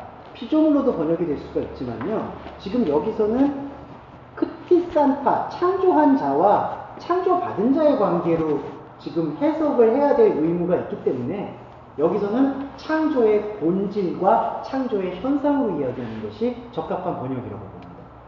그러면 창조의 현상을 경배했다는 게 뭐냐? 아까도 말씀드렸듯이 지금 외연에서 나타나고 있는, 그리고 아까 팀장님 말씀하신 것처럼 내면도 있잖아요. 그 내면이 본질의 내면이 아니라 현상의 다른 이름의 내면들이죠. 그러니까 내가 인생에서 이러한 예수님의 말씀을 듣고 나는 이러한 깨우침을 얻었어. 내가 이런 거를 사업에 이렇게 도입해야 돼. 아니면 인생을 살아가는데 이렇게 도입해야 돼.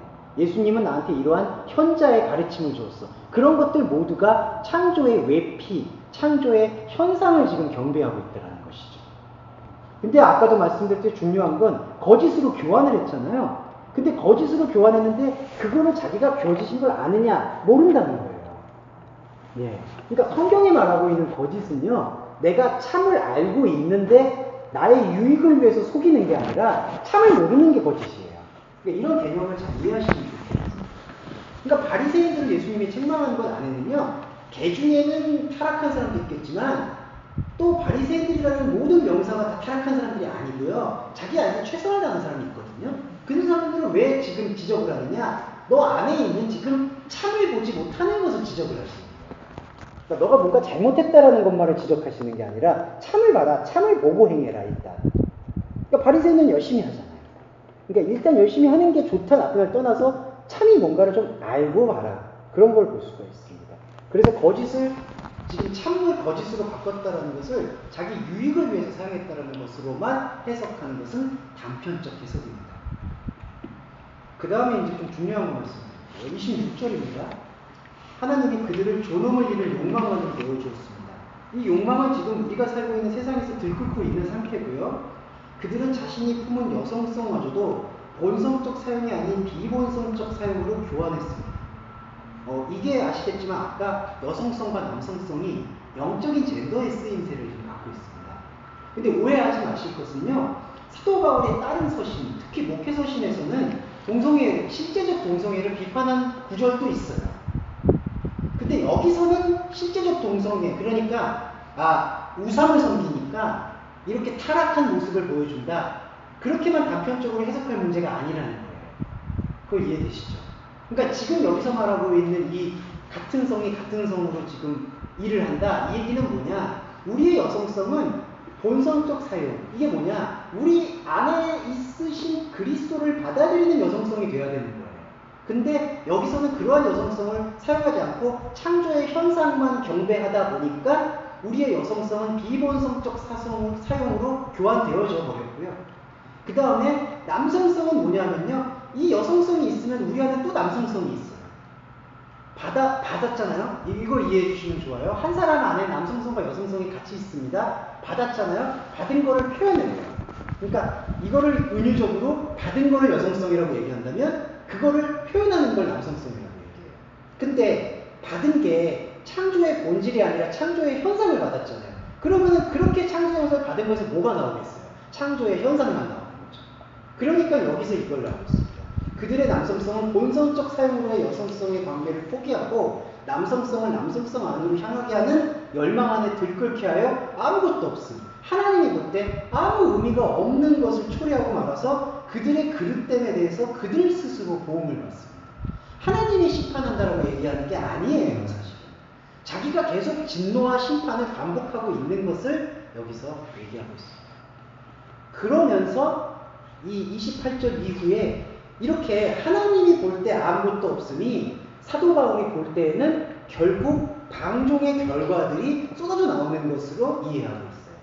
여기서의 방종의 결과들은 현상적인 일들입니다. 29절에서 30절. 불의, 현상 숭배, 사악, 탐욕, 악의, 철저한 질투, 살인, 속임, 적의, 비방. 네, 이게 현상적으로도 실제적으로 일어나고 있죠. 보시면 아시겠죠? 예수님의 그리스도됨을 통해서 우리가 하나님의 신령한 세계, 영적인 그것을 추구하는 자들에게는 자신도 모르게 자각 능력이 생겨요. 그러니까 내가 그리스도이니까 이렇게 하지 말아야지 이런 게 아니라 그리스도인으로서 살아가게 되는 데 있어서 내가 뭐에 집중하는 게 더 필요한가에 대해서 자기 스스로의 자가적인 자가 발전이 되는 거예요. 근데 여기서는 그러한 일들이 이미 일어나지 않습니다. 창조의 현상을 경배하고 있기 때문에.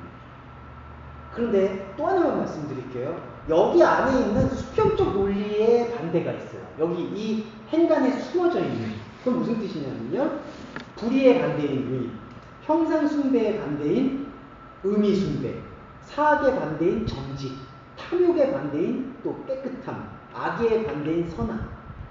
근데 크게 나쁘다는 게 아니에요. 근데 문제는요, 그런 어떤 삶의 그런 양심적 부분 있잖아요. 불의의 반대인 의가 양심이잖아요. 지금 여기서 사악의 반대인 정의로움도 양심적 부분이잖아요. 근데 그러한 양심적 부분들을 실천했다고 해서 또 그걸로 제사를 하나님한테 영광을 드리잖아요. 그게 가인의 제사가 된다는 거예요. 네, 예, 이거를 포인트입니다. 이거 이해하시면 이제 이전부터는 수술 풀려요. 예, 이거 공감되시죠? 바울이 죄송해요. 네. 그러니까 우리가 불의를 행하자는 얘기가 아니에요, 이 얘기는. 그러니까 방종을 하자는 얘기가 아닌데 그 방종을 그걸 극복하면 하나님께 영광 돌리는 거 아니냐? 자꾸 이 논리로 얘기를 하니까 불의의 반대를 의로, 그거를 사람이 생각하는 정의로 생각을 하게 된다는 게 문제라는 거죠. 이걸 지키냐 안 지키냐의 문제가. 그리고 그렇게 이걸 지키냐 안 지키냐의 문제로 생각하는 인식 자체가 창조의 현상을 섬긴다라는 거예요.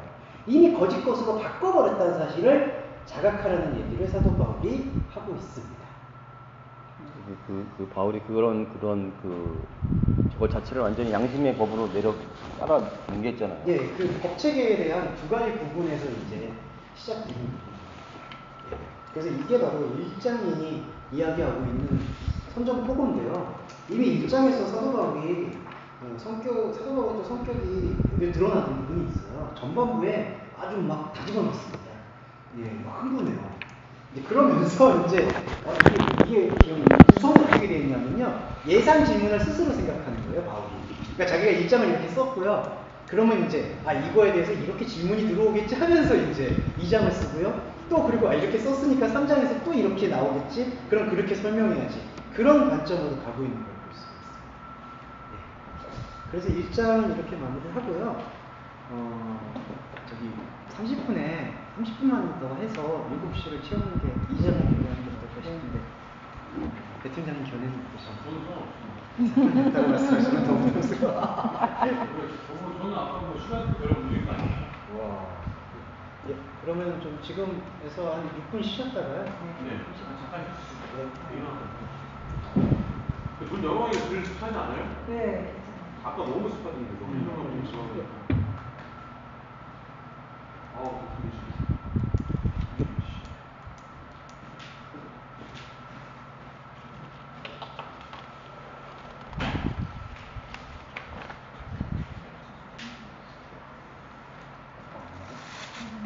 잠깐 형님 좋은 순간 없어요? 좋은 순간 없어요? 그만큼 잠깐 끊어주시죠. 음악 시켜요. 음악 틀어해. 진상이야 진짜. 그냥 가. 저 생음악으로 저기 하라 그래. 저 주연 자매가 생음악으로. 남분이 생음 팬이야?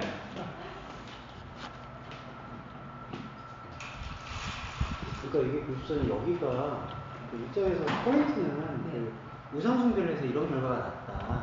그게 이제 우상숭배를 했기 때문에 이 세상이 이렇게 타락했다. 지금 그것만 얘기하는 건 사실 아니라는 거예요.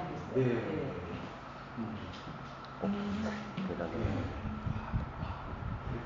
놀라운 내공들이. 근데 이제 이 로마서 1장에 약간의 해석들 안에는 그런 것들이 많은 거죠. 그러니까 하나님을 제대로 지금 섬기지 않기 때문에 이 세상은 지금 이렇게 되어버렸다. 근데 이게 반대가 돼버리면 그러면 하나님을 제대로 믿게 되면 앞에서 말했던 아까 그런 현상들이 이제 없어야 되는데 없어지지가 않거든요. 우리가 굉장히 말하면 인간관계 안에서는 계속해서 이 아까 사도바울이 말한 탐욕, 살인, 질투가 없을 수 있나, 사악이 없을 수 있나. 그걸 긍정하는 게 아니라 그걸 뭐 없애지 말아야 된다 이런 게 아니라 공존한다는 거죠. 근데 자꾸 이제 그 인간율과 그쪽으로 돌아가게 되면 또다시 구약의 그 율법에 다른 제사를 드리게 되잖아요. 제사를 또 반복해야 되고 그런 것들을 좀 넘어설 필요가 가고 싶을 것 같아서 내년 그나마 안 되나가 항상 우리 내면 안에 자리 잡고 있는 게 그 존재니까 그거하고 맨날 싸워야 되고.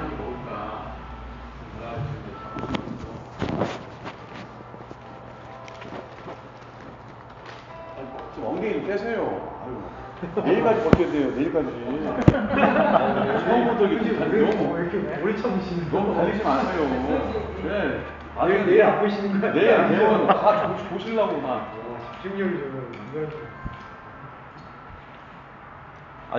저기 손사님 전도사님 그 마사지 잘 하시니까. 산보라는 괜찮소. 이번 주 우리 심하네. 어떻게 통하네?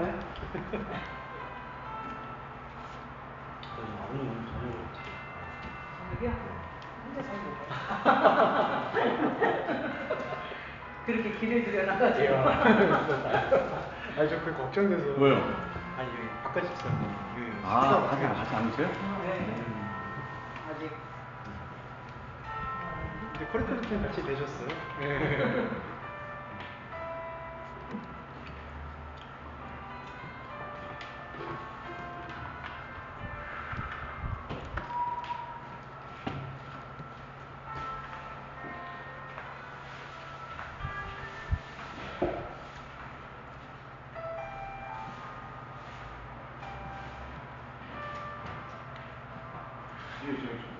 손 부장님이 감미로워.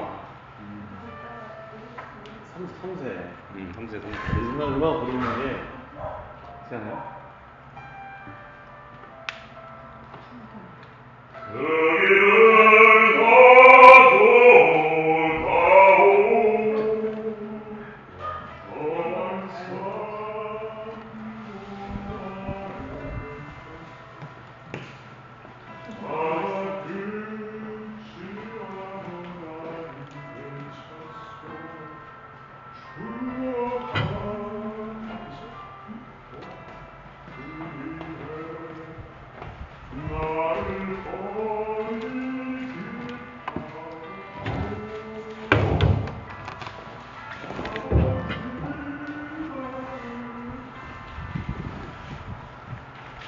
여기 뭐야?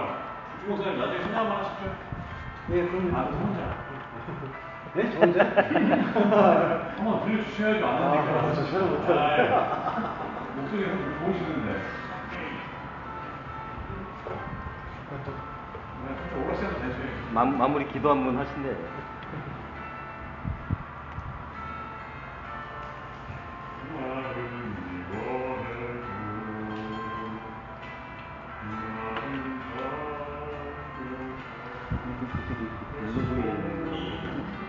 아, 예, 조금. 더. 그랬죠.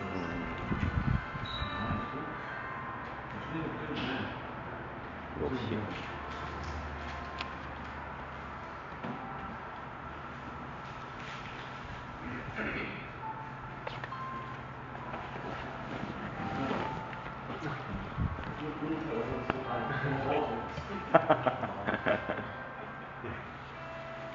우선 너무 지저분하게 쓰는 거 아니죠? 저희.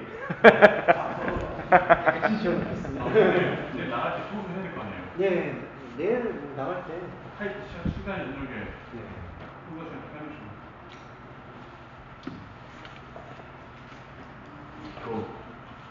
그래서 또 말씀을 보기 위해 모였기 때문에 또 2장으로 바로 들어가도록 하겠습니다. 중간에 또 권이사 꼭 말씀해 주시고. 갑자기 목소리 톤이 마음에 안 든다. 바로 그럼 어떻게 바꿀 수는 없겠지. 시간 없어요. 빨리 하세요. 자, 2장은 이제 그 율법의 외형과 행위가 양심체계와 다르지 않다. 그러니까 그 양심은 특별히 율법을 받았다라고 생각하는 유대인들만이 있던 것이 아니라 그 법은 사실은 공동체하고 사람이 살고 있는 세상에는 다 존재하고 있는 것이다. 그래서 그렇게 다 존재하고 있는 법을 만약에 더 잘 지키고 있는 다른 민족이 그 법을 제대로 지키지 못하고 있는 유대인들을 비난해도 할 말이 없는 것이다라는 것으로 생각을 하면서 법을 여기서 2장에서 두 가지로 구분하는 것을 볼 수 있습니다. 그게 바로 존재의 법과 양심의 법이라는 차원이고요. 그게 이제 여기서부터 한번 풀어보겠습니다. 그러므로 스스로를 심판하는 모든 일. 이 심판이 뭐냐면요. 아까 자의식으로 창조의 현상을 경배하고 있는 상태입니다. 그게 스스로를 심판해요. 왜냐하면 하나님의 진노를 발견하지 못하니까 스스로 계속 심판되어지고 있습니다. 근데 이게 안타까운 게요. 당신은 이제 말씀으로부터 피할 수 없지만 말씀을 받아들이지도 못합니다. 예. 이 맥락은 무신론자에 대한 맥락이라기보다는요. 믿음을 갖고 종교생활하는 사람한테 조금 더 해당합니다. 예. 무신론자한테는 이거는 이미 말씀이 감지가 안 되기 때문에 말씀을 피할 수 없진 않아요. 근데 여기서는 스스로를 심판하는 그 기준을 어떤 하나님이나 그 말씀이나 우상의 대상을 가지고 갔기 때문에 말씀으로부터 피할 수가 없는데 그 말씀의 본질과 다른 것들을 계속해서 추구했기 때문에 말씀을 받아들이지도 못하는 상태죠. 이것도 못하고 저것도 못하는 상태입니다. 그러면 저렇게 봐도 되나요? 그 말씀을 진리로 받아들이지 못하고 나 스스로 자꾸 정죄 가운데 내어놓는 거죠. 그 복음을 자꾸 복음으로 받아들이지 못하고 율법으로만 받아들이고 있는 상황. 계속해서 받아들이는 지금 현상. 왜냐하면 당신의 본성이 다른 본성을 심판하고. 이거 보시면은요 한글역에서는 이걸 조금 무성의하게 번역했어요. 남을 판단하는 것. 근데 여기서 남이라고 번역되는 게 헤테로스인데요. 이게 사람이라는 의미로 쓰이기보다는요. 질이 다르다. 뿌리가 다르다. 헤테로스는 들어보셨구나. 알로스와 헤테로스가 있는데 헤테로스가 아예 다른. 그걸 지금 얘기하고 있습니다. 그래서 제가 여기에 당신의 본성이 다른 본성을 심판하듯 당신 스스로를 단죄하고 있다. 이건 뭐냐면요. 하나님이 볼 때 다르다는 거예요. 하나님이 볼 때 다르다. 헤테로스. 뿌리가 다른 건 죽어있는 거예요. 이게 바로 사망 상태입니다. 그러면 이 사망 상태에서 무엇을 행하듯 하나님과는 관계가 없잖아요. 하나님과 관계없는 상태에서 일어나는 모든 것은 지금 로마서에서 밝히는 것은 심판이라고 얘기하는 거예요. 그러니까 우리 안에서는 의미가 부여되겠죠. 우리의 감정과 우리의 세계와 우리의 시스템 안에서는 우리 잘 가고 있어. 되는 거야.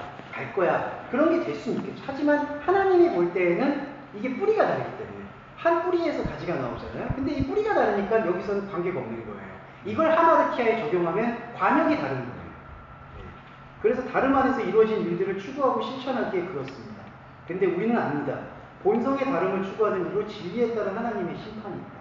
여기서 사도 바울이 우리를 언급할 때는요, 말씀과 하나 되는 관점을 이야기합니다. 그러니까 자신을 혼자로 표현한 게 아니라 나는 지금 성령과 함께 이야기하고 있다. 내가 하는 말은 성령이 표현하고 있는 것이 나의 자의식에서 나오는 말이 아니다. 그런 것들을 계속 함께하고 있어요. 우리는 알고 있습니다. 1인칭 복수. 예, 그러니까 자꾸 이런 걸 계속 의도하고 있는 것을 저희는 좀 유념해서 생각하시면 좋을 것 같습니다. 본성의 다름을 추구하는 이들을 진리에 따른 하나님의 심판. 진리에 따른 하나님의 심판은요, 진리가 하나님의 심판을 일으켰다는 얘기가 아니라 진리를 겉도고 있는 상태에 대한 뉘앙스입니다. 그러니까 진리와는 지금 무관한 상태에 대한 설명이 진리에 따른 하나님의 심판. 네, 그렇게 이해하시면 되겠고요. 또한 그런 일들을 추구하는 사람들을 심판하는 사람들이요. 당신들은 당신 자신의 본성의 다름을 추구하는데 어떻게 하나님의 심판을 피하겠습니까? 뭐 피한다라는 거죠. 계속 헤테로스 상태. 네. 그리고 4절은요. 당신은 하나님의 유용함이 당신의 당신을 마음 변화의 지평안으로 이끈다는 사실을 깨닫지 못합니다. 하나님의 유용함이요. 저기 한글 번역에서는 인자하심으로 쓰였습니다. 근데 이 유용하다는 건 뭐냐면요. 하나님이 합당하게 움직인다는 뜻이에요. 그건 뭐냐면요. 그러니까 인자하심이라는 것은 좀 감정적 표현이잖아요. 하나님의 인자하심, 하나님의 너그러움 그런 게 아니라 여기서 크레스토테스는 하나님이 우리 안에서 움직여줄 수 있는 영역을 얘기해요. 그거 이해해 주시면 좋습니다. 하나님이 우리 영역 안에서 움직이는 거. 활동성. 네, 활동성. 근데 하나님이 우리 안에서 무엇을 통해서만 움직일까요? 복음에는 하나님의 의가 있죠. 그러니까 하나님은 의를 통해서 클레토스, 유용한 거예요. 움직이는 거예요. 그러면요, 우리는 지금 성경의 해석하기 지금 다 계속 하나를 말씀드렸죠. 그리스도의 의를 보잖아요. 이 해석에서 그리스도의 의의 과정을 도출해내서 하나님의 유용한 크레스토스가 우리 안에서 그 의를 통해서 우리를 이끌어주는구나. 그거를 발견하게 되면 우리는 하나님의 유용함이 우리를 마음 변화의 지평으로 이끌어주세요. 마음 변화는 뭐냐면요.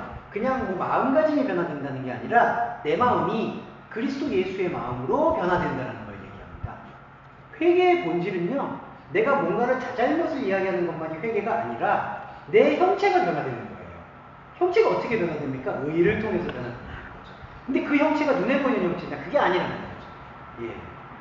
그래서 여기서 보시면 마음 변화의 지평은요. 이런 마음 변화가 일어나고 있는 최소한의 자리예요. 영적 자리입니다. 그거를 프니마티코스 토포스라고 표현하는데 그게 바로 그 다락방과 요한복음에서 내 아버지 집에 거할 곳이 많다. 예. 그걸 묵상하시면 좋습니다. 마음 변화의 지평. 예. 근데 이 끝난 사실을 깨닫지 못해서 하나님이 가진 유용한 풍성하다는 게 플레로마, 넘친다는 거거든요. 하나님의 유용함은요, 우리 생각을 넘어야 돼요. 이건 계속 주지하실 필요가 있습니다. 이 플레로마라는 단어는요, 가득 채운다는 게 중요한 게 아니라 넘친다는 게 중요해요. 이월된다는 게 중요합니다. 그러니까 하나님이 가진 유용함은, 크레스토스는 풍성함을 끌고 오는 거예요.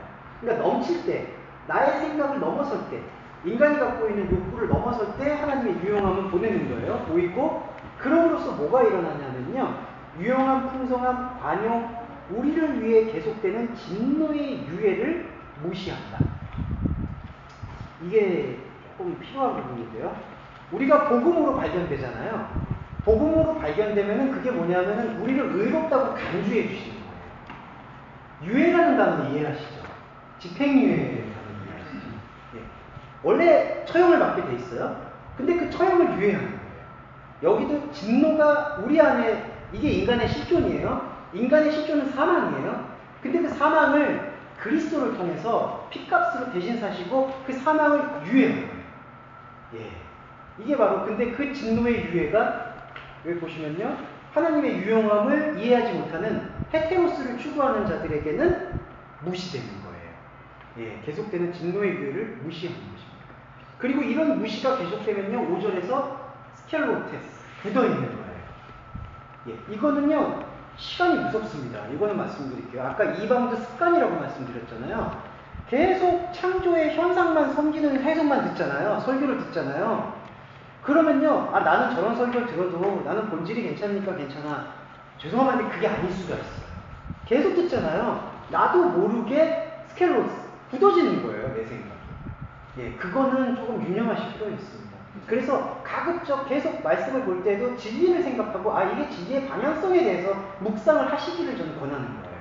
그냥, 아, 나는 진리 알아. 이거 다 하나를 얘기하고 있지. 그리스도야. 딱 뻔해. 근데요, 그게 아니에요. 그러면서, 그러면 세상, 죄송합니다. 세상 설교도 들으면 좋아. 이렇게 들으면, 뭐 저것도 공자님 말씀이고 이것도 말씀이고. 그게 안 그래요. 굳어져요, 계속. 스켈로스가 됩니다. 그러니까, 우리는, 네? 보는 것, 네. 뭐 기술적으로도 되게 안 좋은 거 있잖아요. 예를 들면 어느 나라에 갔어요. 네. 미술적인 딱 봤을 때 약간 음란한 그림이라든가 딱 봤을 때 좋지 않은 그런 느낌의 그런 다가오는 그런 거 있잖아요. 아니면 피아노도 좋죠. 네, 그런데 그런 거를 주로 다루는 사람들이 있거나 아니면 뭐 우리가 미술적으로도 그런 거를 주로 이렇게 즐겨보는 사람들이 이렇게 보면 여기서 좀 약간 우리가 이렇게 딱 그렇게 할 때 보면 그런 것도 경계가 좀 그렇죠. 스켈로스의 또 일종의 역할을 할 수가 있죠. 그러니까 그거를 뭐 율법으로 단죄하는 건 아니지만, 근데 이제 계속되는 그런 환경에 노출되어 있고, 그런 환경에서 진리를 추구한다? 그런 부분들이 부합되지 않을 수 있는 가능성이 높은 거죠. 말씀을 계속 들어도 만약에 그런 거를 계속 하게 되고, 그러면 해도 진리가 절대로 압도하지는 않겠죠? 압도함이, 그럴 수 있죠. 근데 목사님, 만약 비어 설명은 예술 같은 경우 있잖아요. 아까 말씀드렸지만 굳이 그림이라고 단정 짓는다 그러면 그림을 그린 화가한테는 의도화가 좀 많이 저술한 일인가요? 아니요. 나중에 좀 계시죠. 뭐 예술가 외설이나 그런 문제는 왜냐하면 있을 수 있겠죠. 그런 분 같은 경우는 미술가 같은 경우 디자인하는 사람들도 교회 다니는 많거든요.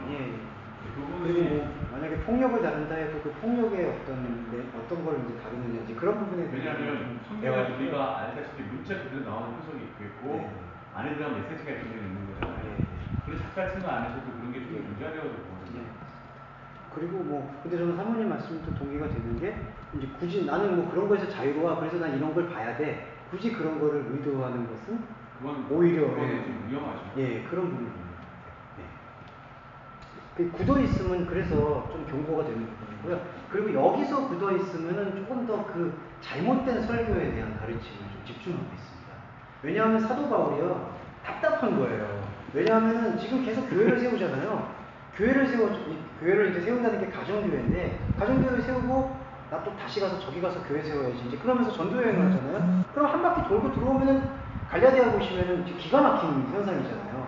그렇게 얘기를 했는데 또 돌고 그러면 또 한 번 다시 이게 아니야 이렇게 얘기하고 또 돌고 나면 또 돌아오고 그걸 왜 그랬을까? 그걸 사도 바울이 생각한 게 이 스켈로스가 지금 강고하게 자리 잡고 있다. 그러니까 이 스켈로스의 그 창조의 현상을 간과해서는 안 되고 창조의 본질을 계속해서 주목할 수 있는 환경과 움직임들을 계속해서 가져가야 될 필요가 있겠다. 그런 것들은 좀 유념하실 필요가 있어서 스켈로스에 대해서 말씀드렸습니다. 그러니까요, 뭐 혹시라도 만약에 설교를 들으실 때 약간 진리와 부합되지 않는 설교를 하시는 그런 설교 들으신다면 자기 안에서 계속 공명을 일으키셔야 돼요. 저 부분은 저분이 아직 저런 부분에서 저렇게 해석을 하시는구나. 저것은 진리와 그분을 단죄하는 건 아니고요. 진리와 부합되지 않는 지금 설교라든지 해석을 하시고 있구나. 그렇게 자기가 계속 인식하고 자각하는 건 필요하죠. 근데 그거를 자각하고 분별할 수 있는 그것도 성령의 힘이 아니면 안 되거든요. 조용히 교회 오기만 안 됩니까? 네? 조용히 거기 앉아서 자기 공명을 일으켜야 되겠습니까? 아니 뭐 이제 뭐 어쩔 수 없이 아까 그런 상황이 있죠. 그게 맞는 거지. 아니면 또 어떤 대형교회 아니면 뭐 중견교회 목사님들 같은 경우에 말씀을 만약에 진리를 들으셨는데 자신이 하고 있는 것은 이 장로님들의 원래도 장로의 입김이 좀 세다 보니까 그렇게 될 경우에 조금 이제 나는 얘기는 근데 그건 말이 안 된다. 그걸 나와야지. 그럼 거기 없어. 그걸 전하게 되면 나와야 돼요. 안 될 수도 있겠네요. 하지만 사례비가 워낙 세서 이게 제 아는 이제 동료 목사님이 같이 로마서를 나눴었어요. 왜 그랬어요, 자꾸? 네. 근데 이제 로마서를 나누셨는데 그분은 이제 한국에서는 정통파라고 이제 장신대 나오시고 유학 갔다 오셔가지고 취직을 잘 하신 거예요. 그러니까 뭐 말은 다 알아듣겠는데 그런 걸 왜 어떻게 설교할 수 있겠냐. 뭘 설교할 계획이냐 그랬더니 인생의 지혜를 설명할 계획이다. 네, 그래서 죄송합니다. 침묵밖에 안 나오더라고요. 약간 그래서 제가 이 굳어 있음을 생각할 때는요, 약간 저는 그런 부분들은 조금 요구 드리는 반응이 있어요. 제가 원래 권유하는 걸 별로 좋아하는 편은 아닌데, 그러한 설교, 어떤 그러한 현상, 그런 것들을 너무 나는 뭐 진리를 깨달았으니까 다 관통할 수 있어. 그렇게 자신할 것만은 아니라는 거예요. 피할 수 있으면 피하시고, 진리를 자기를 잘 보존하는 것은 정말 필요합니다. 근데 솔직한 얘기로 안 듣게 되던데. 왜 그러냐면 들으면 머리가 아프니까 들려지지가 않는 거지 사실은. 예전엔 되게 달콤하게 들어왔는데 지금은 그게 아니네요. 그리고 7절을 보겠습니다. 하나님은 선한 일의 영향 아래에서 이런 거 보시면요, 7절은요 한글 번역에서는요 참고 선을 행하여 영광과 존귀와 썩지 아니하는 자를 구하는 자에게 영생으로 합니다. 그렇게 번역하면 참는다라는 단어가 이 의미는 그렇게 쓰이지 않아요. 무슨 얘기냐면 선한 일의 영향 아래에 머문다는 뜻이 강합니다. 휘포 무매라는 뜻이에요. 여기서 한글 번역은 참고 선을 행한다라고 되어 있는데 이건 다시 번역되면 선한 일의 영향 아래 머무는 것. 네. 이건 의미가 달라요. 참고 선을 행한다는 거 이미 이 번역은 잘못된 번역입니다. 그러니까 내가 나를 참고 선을 행한다는 얘기예요. 그럼 이 얘기는 뭐냐면 선을 이미 행하는 도구로 지금 인식하고 있다는 거예요. 번역자의 생각 속에. 근데 이거는요, 선한 이는 한 분뿐이시니 하나님이고요. 하나님은 우리에게 의로움을 보내주셨어요. 그리스도죠. 그러면은 선한 일의 영향 아래는요, 그리스도의 생명력 아래 머문다는 걸 얘기하고 있습니다. 그러면요, 선한 일의 영향 아래에서 영광, 존엄, 부패하지 않음을 갈망하는 이들에게는 영생을 주시고, 그러한 갈망이 눈뜨지 못하는 것이 계급의 파벌에 얽혀 있다라고 제가 번역했습니다. 계급의 파벌은 뭐냐면은 선악과 패러다임의 결말이에요. 선악과 패러다임을 가장 정확히 설명하는 것은 요한계시록에 보면요, 전갈에 대한 입장을 보고 있습니다. 전갈이 쏜다라고 되어 있어요. 그게 뭐냐면 계속해서 찢어내요. 사정없이 찢어냅니다. 그러니까 이게 괴리감이 뭐냐면요, 제가 이걸 설명을 드릴게요. 전갈은 우리에게서 찢어내잖아요. 근데 그걸 전갈임을 복음의 눈으로 보게 되면 내가 지금 하나님 앞에서 분열되어 있구나를 인식하게 돼요. 그러면은 찢어지는 게 아니라 복음을 인식하면은 하나임을 보게 돼요. 계시록의 효과가 바로 그겁니다. 근데 그게 전갈임을 인식하지 못하면요, 하나님의 입장에서 봤을 땐 다 찢어지는 건데 자기들 입장에서 봤을 때는 바벨탑 쌓는 것처럼 계속해서 잘 가고 있는 거예요. 탑을 계속해서 쌓고 있는 거예요. 그러니까 그런 부분들을 참 유념하시면 좋을 것 같아서 제가 말씀을 좀 드렸습니다. 계급의 파벌, 계속 찢어지는 거예요. 근데 자기들은 찢어지는 걸 몰라요. 그러니까 죄송한 말씀인데요, 이거는 계속 말씀드릴게요. 교회가, 개신교는요, 그 교단을 통합하려는 그런 것들을 먼저 생각하기보다는요, 각자가 마음 안에서 그리스도와 한몸되는 것을 지원하는 게 더 중요한 거죠. 지금 뭐 교단이 분열된 게 이것도 뭐 우리가 한 몸이 되지 못해서 그런 결과다, 그런 거하고 그렇게 접목시킬 필요가 아니라는 거예요. 오히려 더 뭉치려고 할수록 복음은요 자꾸 떼고 하게 돼요. 이거 왜냐하면요, 교단과 교단이 모이려면요, 교단 안에서 신학적인 강령이 있죠. 그 강령을 해석한 말씀 구절이 있죠. 그러면요, 민감한 부분들을 다 뗄 수밖에 없어요. 이게 또 하나의 문제점입니다. 지금 계속해서 예장하고 장신하고 막 지금 교단들이 합치잖아요. 합치면요, 암묵적으로 삼위일체에 대해서도 이런 건 얘기하지 말자, 저런 건 얘기하지 말자, 죄에 대해서도 이건 빼자, 이건 빼자. 그럼 뭘 설교하겠어요? 그거 설교, 목사님들이 다 영향을 받게 돼 있어요. 왜냐하면 신학교에서부터 그게 다 뿌리가 되거든요. 근데 저런 거죠. 그 순대 선교단에서도 이제 그 목회자들 이제 국제 복음에 좀 떼짐을 받은 목회자분들이 여기 지금 목사님도 계시지만 그 원해무라는 걸 했었단 말이에요. 전국 목회자 연합을 해서 연합을 해보자 그랬더니 우리 인간들은 연합이 될 수가 없어요. 아무리 복음에 저희가 돼도 그게 되어지지가 않더라고요.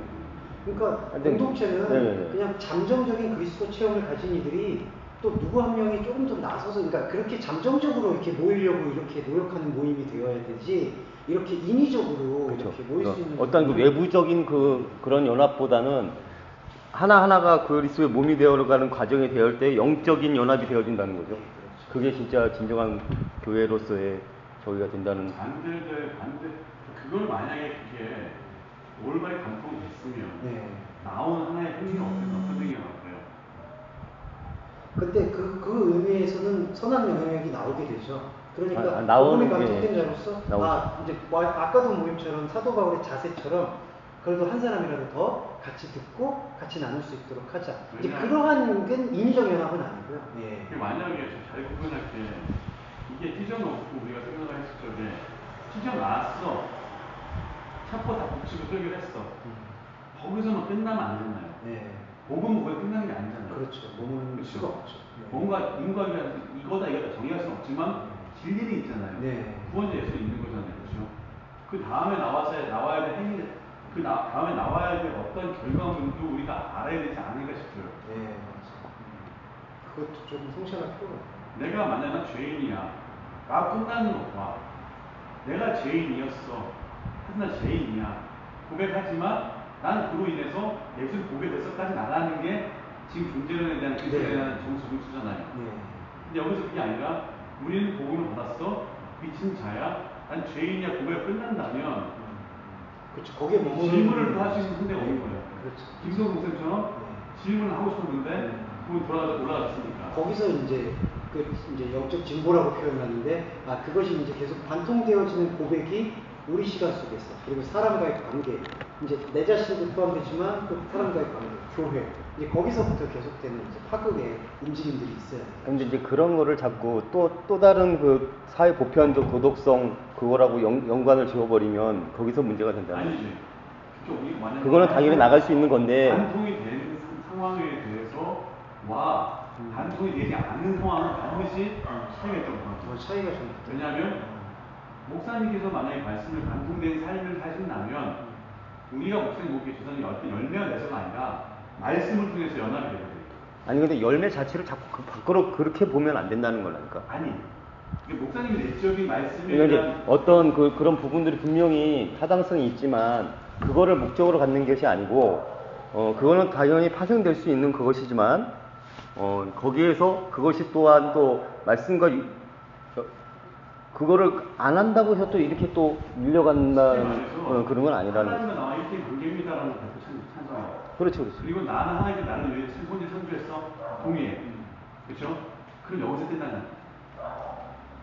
이제 그 다음에 이게 모범이 여기서 끝나는 거 그 아니에요? 다음에 존재의 패러다임이 이제 예전에 지금 일선이 말씀하신 것처럼 그게 또 인과율의 패러다임이 아닌 새로운 패러다임이. 성경이 말하는 말씀 나누고 싶은 마음이라든가 어느 한 구절에 표출이 된단 말이야. 그런데 그게 연합을 할 수 있는 하나의 내의 고리가 될 수 있다고.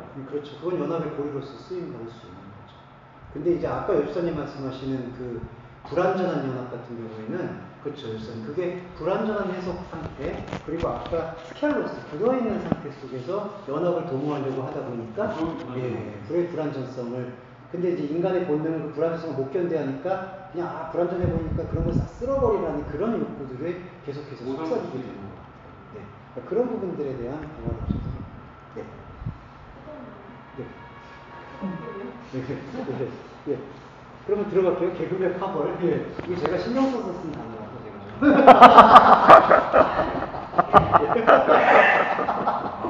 잘하죠. 죄송합니다.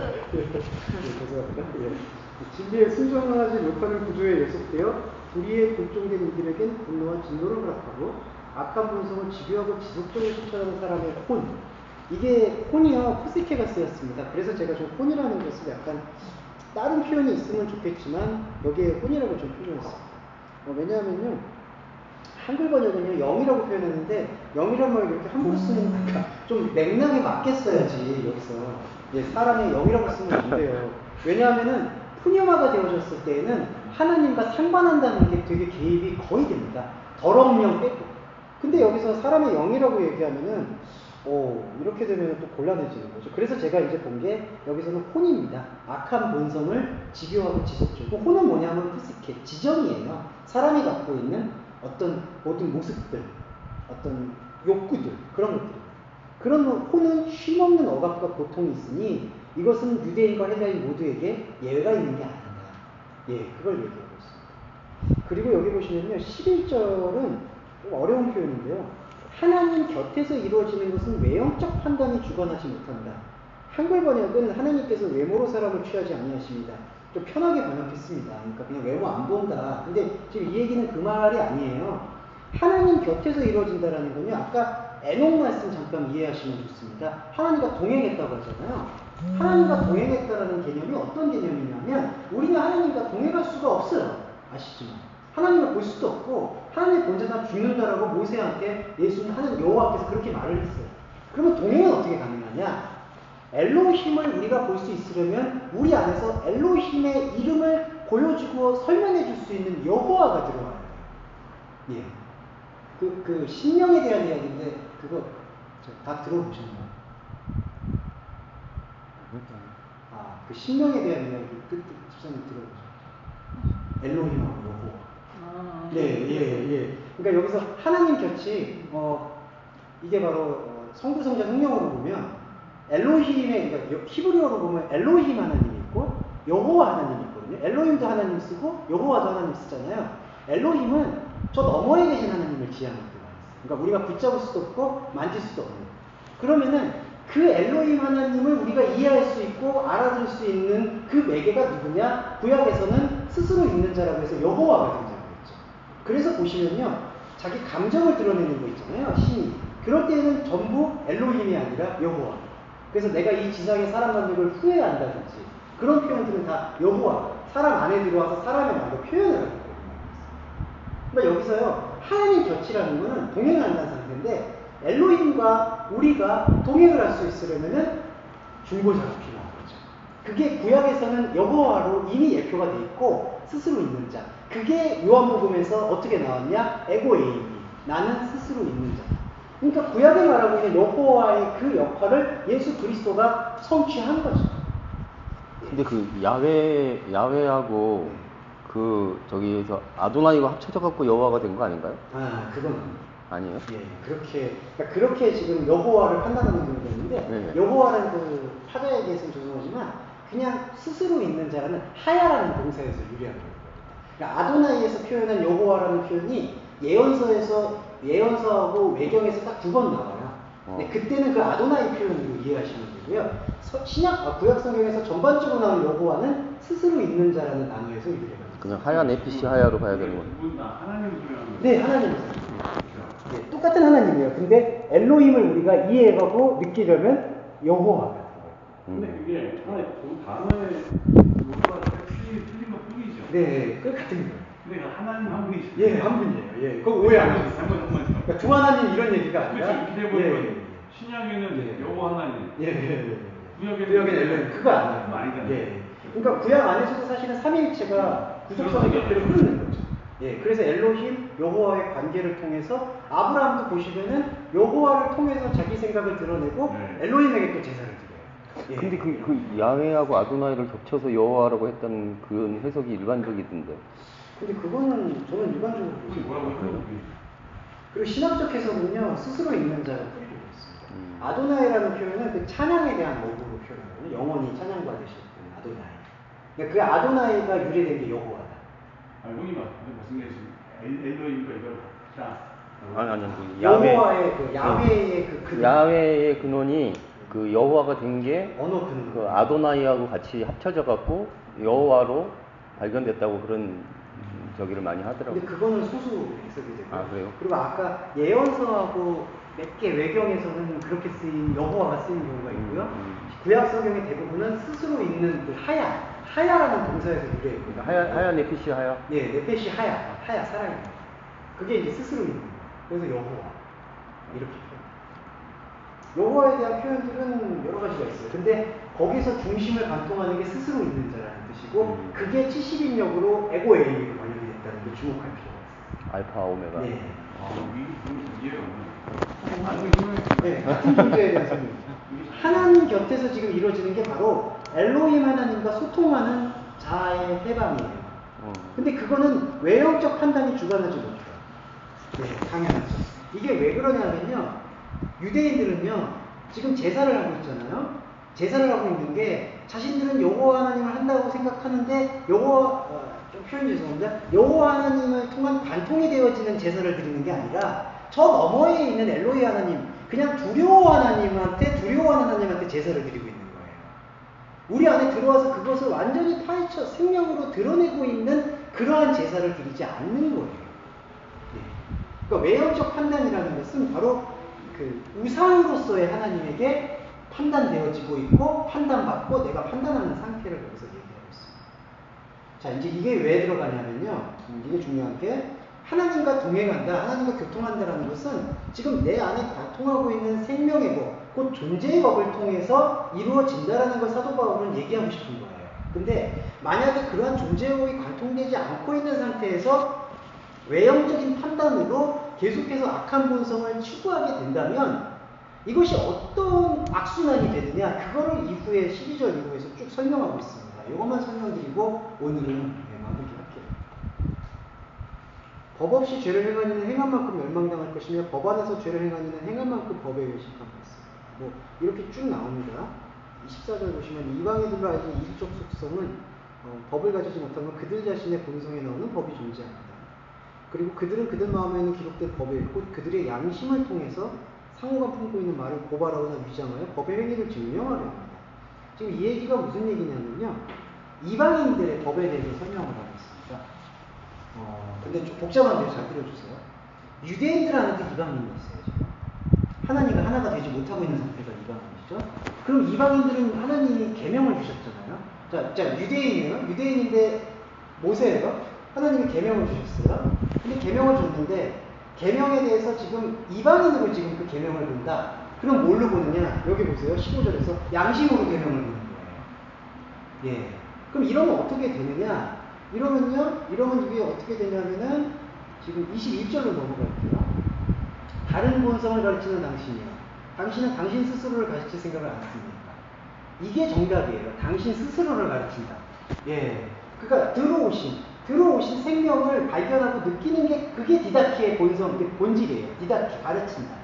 근데 여기 보세요. 다른 본성, 헤테로스를 가르쳐요. 아까 말씀드렸죠. 유대인에게 계명이 들어온 이유는 유대인의 껍질을 깨고 자신 안에 영적인 이방성, 하나님과 함께할 수가 없음을 발견하고 자각해서 그걸 통해서 영광 돌리는 게 이면적 유대인이에요. 예. 그리고 그게 실제 유대인이에요. 하나님. 근데 여기서는 보세요. 율법을 하나님께서 주셨어요. 근데 율법의 본질로 주신 거예요. 근데 그 본질을 보는 게 아니라 이거는 양심이 이렇게 호소하고 있어. 이 양심을 지키는 거야 라고 가르치는 게 바로 다른 걸로 가르치는 거예요. 하나님은 율법을 이렇게 주셨는데 복음으로 주신 거거든요.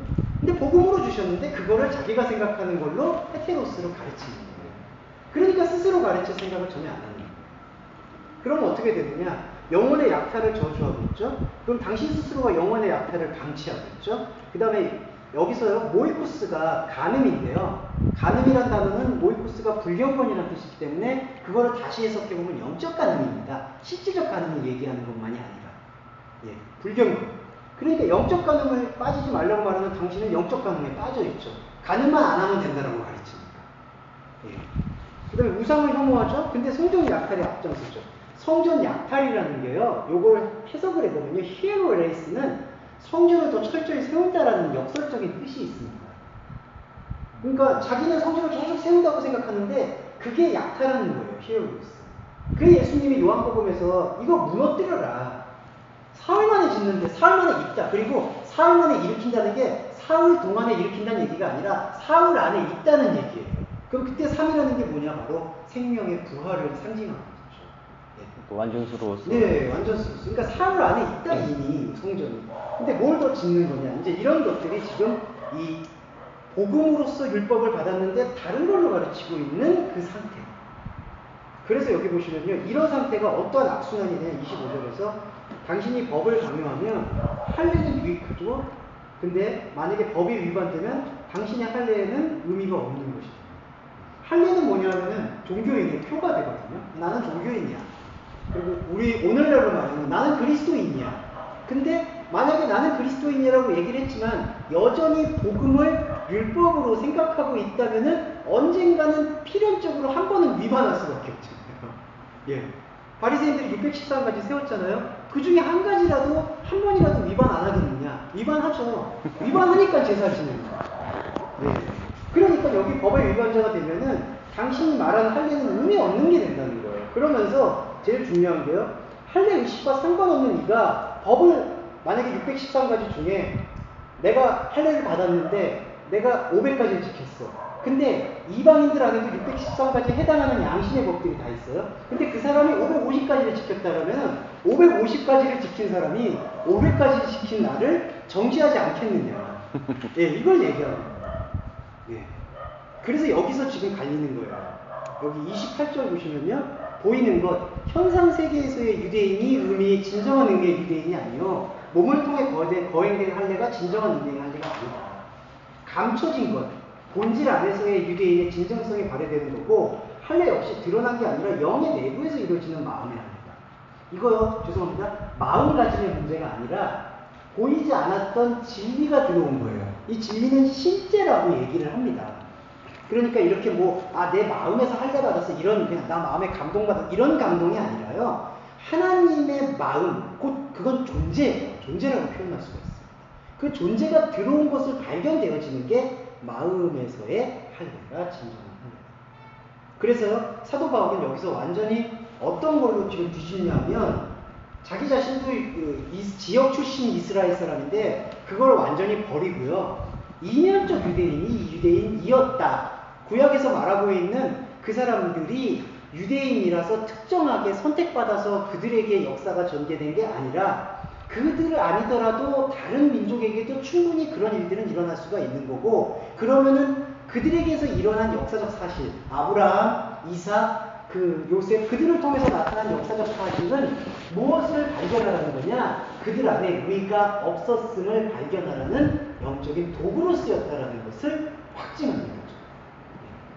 근데요, 요것만 말씀드리고 마칩니다.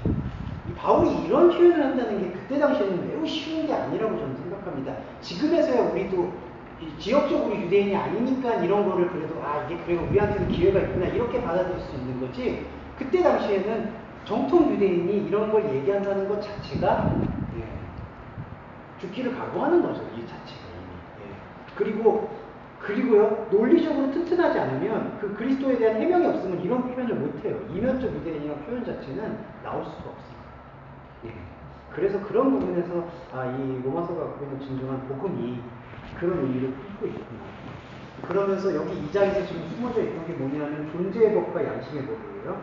아까 말씀드렸듯이 사람 안에는 양심이 있기 때문에 양심으로서 사람들이 꼭 이스라엘 백성들한테 주는 율법이 아니더라도 그와 비슷한 게 눈에는 눈, 코에는 코, 이런 것도 다른 민족에게도 있었다는 거예요. 그러니까 사도 바울이 생각하는 것은 하나님께서 모세에게 계명을 주셨던 그 계명의 본질, 그 존재의 법, 그것이 우리를 묶고 있는 이 진노의 시간을 유예시켜서 해방시킨다는 사실을 깨달아야 된다는 것을 설명하고 있습니다.